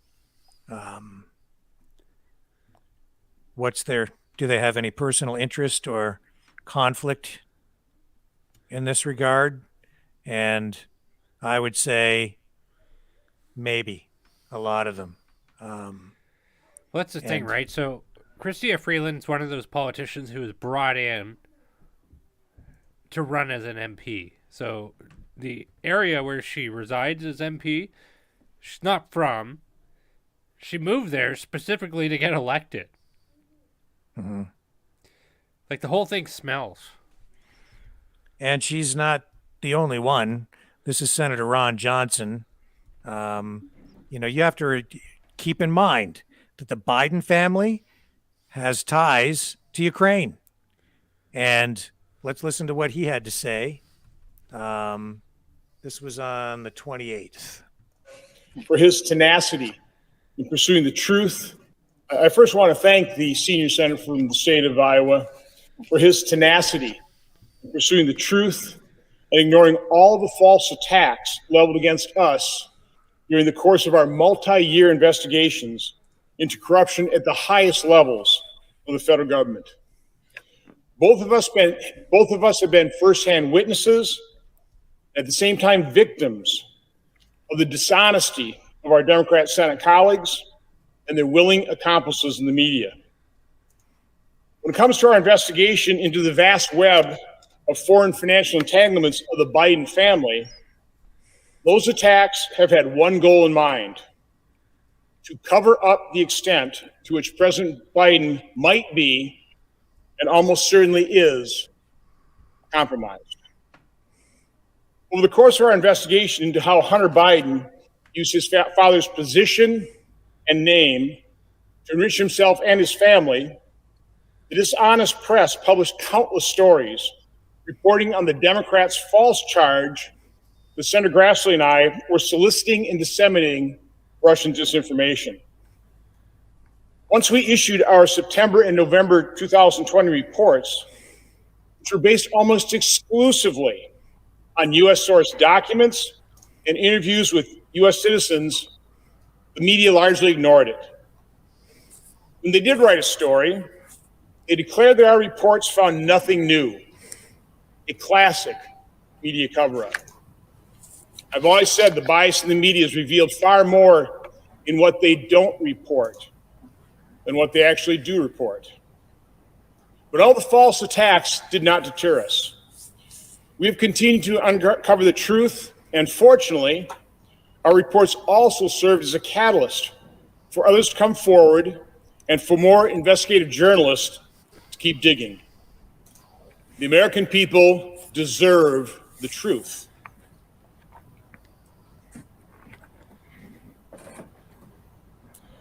That's why we're presenting additional evidence today and over the next few days. For example, this is the first time this document is being made public. As Senator Grassley described in detail, it shows that money from CEFC, which is effectively an arm of the Chinese government, went directly to Hunter Biden. Bank records like this piece of evidence are pretty hard to deny and sweep under the rug. Our reports were chock full of irrefutable evidence like this. And yet, the media buried those details in an attempt to keep it hidden from the American people. Because the mainstream media and our Democrat colleagues had no substance to refute our reports, they reverted to their time-honored tradition of lying, making false accusations against us, and engaging in the politics of personal destruction. Again, their goal was to destroy the credibility of our reports before the American people even had a chance to read them. They were fully aware that the lie can travel halfway around the world before the truth has a chance to put on its shoes. For example, listen to what New York Times journalist Nicholas Fandos said about our report. Quote, "Lack of meaningful new information," unquote. And again, quote, "Overlap with a Russian disinformation campaign," unquote. The then Democrat minority leader was quoted saying about our report, quote, "As if Putin wrote it, not United States senators." A Democrat senator described our investigation as being, quote, "rooted in disinformation," end quote, from Russian operatives. Separately, a Democrat senator also said about our report, quote, "Bottom line, the Johnson-Grassley investigation is baseless. It is laundering Russian propaganda for circulation in the U.S., unquote. But of course, all those quotes were disinformation. Disinformation designed to distract all of us from the truth. Senator Grassley reiterated our reports were based almost exclusively on government records from the Obama administration and transcribed interviews of government officials. So, how did the Democrats and the liberal media allies carry out this false attack on us? We described part of what they did in section 10 of our September 2020 report. Their disinformation and smear campaign against us in our reports was extensive. But in the interest of time, I'll give you a shorter Cliff Notes version. On July 13th, 2020, then Minority Leader Schumer, Senator Warner, Speaker Pelosi, and Representative Schiff sent a letter to the FBI to express a purported belief that Congress was the subject of a foreign disinformation campaign. The letter included a classified attachment that had unclassified elements that attempted to tie Senator Grassley's and my work to Andrei Derkach, a Russian agent. The Democrats speculated that based on this unclassified information, Senator Grassley and I had received materials from Derkach. This was false. Nothing could be further from the truth. But this information purportedly linking Senator Grassley and I to Derkach was leaked to liberal media outlets to start a false narrative to smear us. Until news reports of this false allegation surfaced, I had never even heard of Andre Derkach. We immediately and forcefully denied the false allegation, but Democrats and the media continued to spread the lie. To this day, no one has ever apologized to either of us for spreading that lie, even though it is proven conclusively to be a lie and disinformation. Next, my staff and Senator Grassley's staff did a transcribed interview with George Kent. During that interview, Democrat staff members introduced Derkach's materials into our record. Then Democrat staff members asked Mr. Kent about it. He stated, quote, "What you're asking me to interpret is a master chart of disinformation and malign influence." That was Mr. Kent's evaluation of the Derkach disinformation that Democrats were spreading that they entered into our record. So the actual truth of the matter is that Democrats, not Senator Grassley nor I, introduced known Russian disinformation into our investigatory record. They did the exact thing they were falsely accusing us of doing. Again, not my staff, not Senator Grassley's staff. Democrats were disseminating Russian disinformation, just like they did with the Steele dossier. Then ranking members Wyden and Peters sent me and Senator Grassley a letter asking for an intelligence briefing relating to our investigation. Now, such a briefing was completely unnecessary, but it was an effort by our Democrat colleagues to further falsely taint our investigation, hoping to discredit it and discredit the truth. On July 28, 2020, Senator Grassley and I reminded them that the FBI and relevant members of the intelligence community had already briefed the committees in March of 2020 and assured us that there was no reason to discontinue our investigation. Then in August 2020, Senator Grassley and I were provided a briefing from the FBI, a briefing that we did not request, that was also leaked to the press to further smear us. This unsolicited FBI briefing was also not necessary and was completely irrelevant to the substance of our investigation. The FBI briefers did tell us that they weren't there to, quote, quash, curtail, or interfere, unquote, in our investigation in any way. No government entity ever warned us that our investigation into the Biden family's financial deals was connected to any kind of Russian disinformation campaign, because it wasn't. But again, the substance of that FBI briefing was later leaked and contorted to smear us, which was exactly why we suspect we were given the unsolicited briefing in the first place. Those briefers promised confidentiality. Clearly, that confidentiality was breached and resulted in another smear operation on Senator Grassley and I to deflect allegations of corruption and conflict of interests that could compromise a President Biden. To date, we do not know who all was involved in this smear campaign. But even after repeated requests, Director Wray and Director Haynes have refused to come in and fully explain who requested and directed this briefing and why it was provided. I think we know why it was provided. So to review, senior Democrats and liberal media cooperated to smear me and Senator Grassley with false accusations of receiving and spreading Russian disinformation. They created documents, leaked them, asked for briefings, and then leaked those too.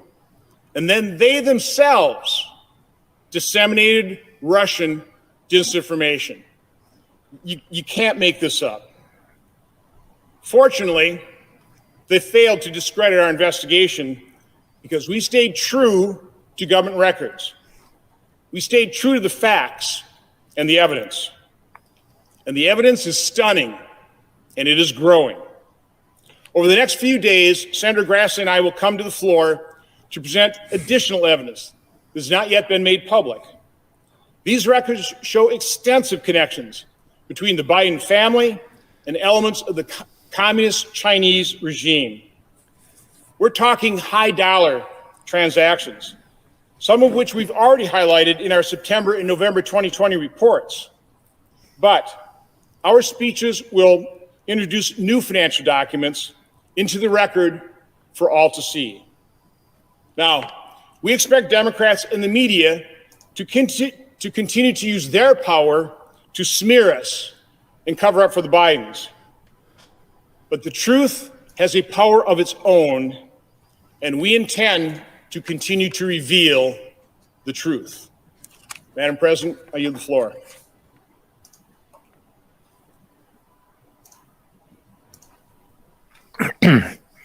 Hunter's in a lot of trouble.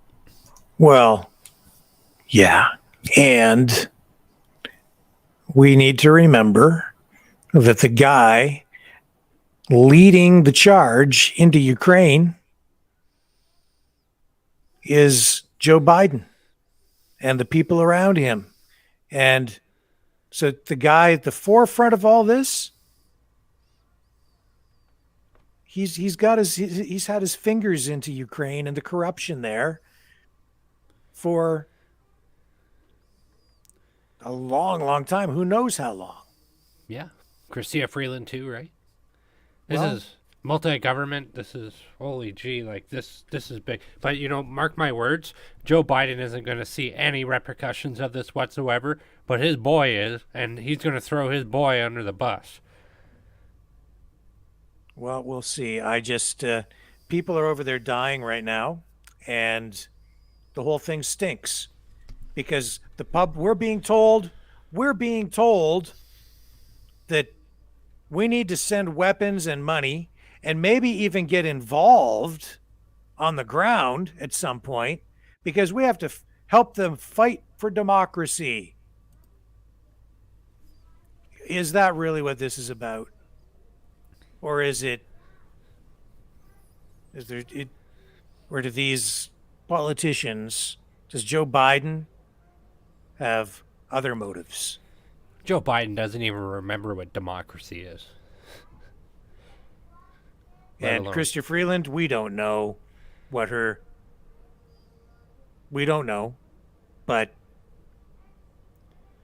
I think we need to find out.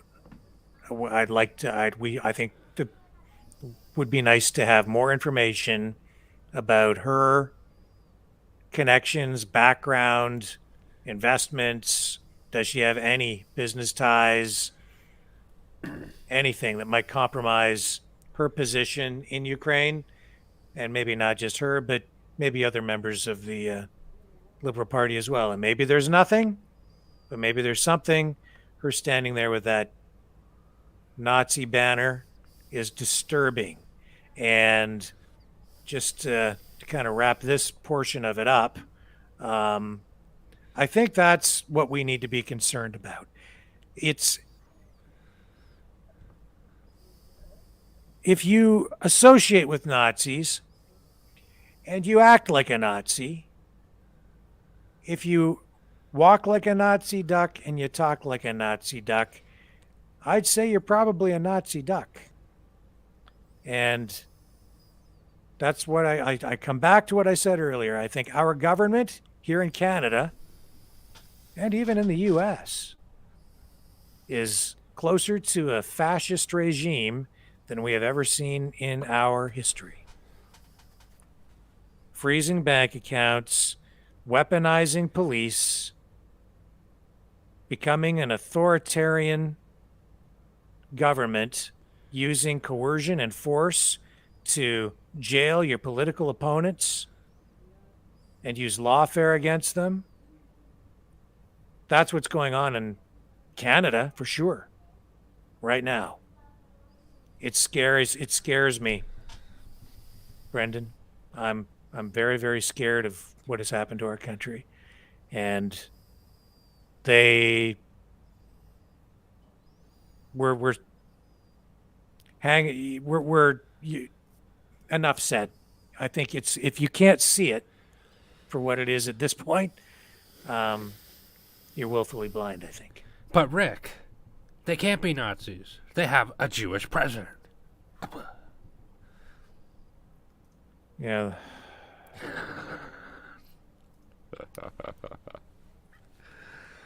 Yeah, so that being said,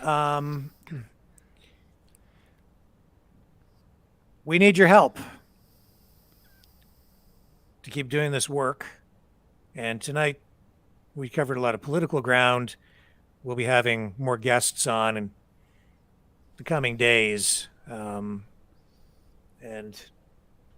getting to the bottom of some important stories as we fight for freedom of speech and freedom in general. And you can support us by donating at freedomreporters.com. Click the hot link in the YouTube, Facebook, and Rumble descriptions, or just go straight to the donation page at freedomreporters.com and donate if you can. Or how else can they support us and help us out, Brendan? By smashing that like button, hitting the subscribe button, and the bell for notifications. If you could also share it. You could share it with all your friends, especially if you have freedom friends who enjoy freedom. They might enjoy the show. And then you guys can get together after and talk about the show. But we do appreciate all of your support, and in all seriousness, I absolutely love doing this with you every night, Rick, and we have so much more to build with this, and we can't wait to deliver more, and it's all made possible by you, everybody. That's watching. Right. Thank you so much for your support. Yes, and with that being said, I'm Rick Walker. You're watching the Maverick News Channel. We are the Freedom Reporters. We are the antivirus program for your mind. We will be back tomorrow night. Same bat time, same bat station, 6 p.m. Eastern Standard Time, where the fight for freedom continues. Catch you all on the flip side.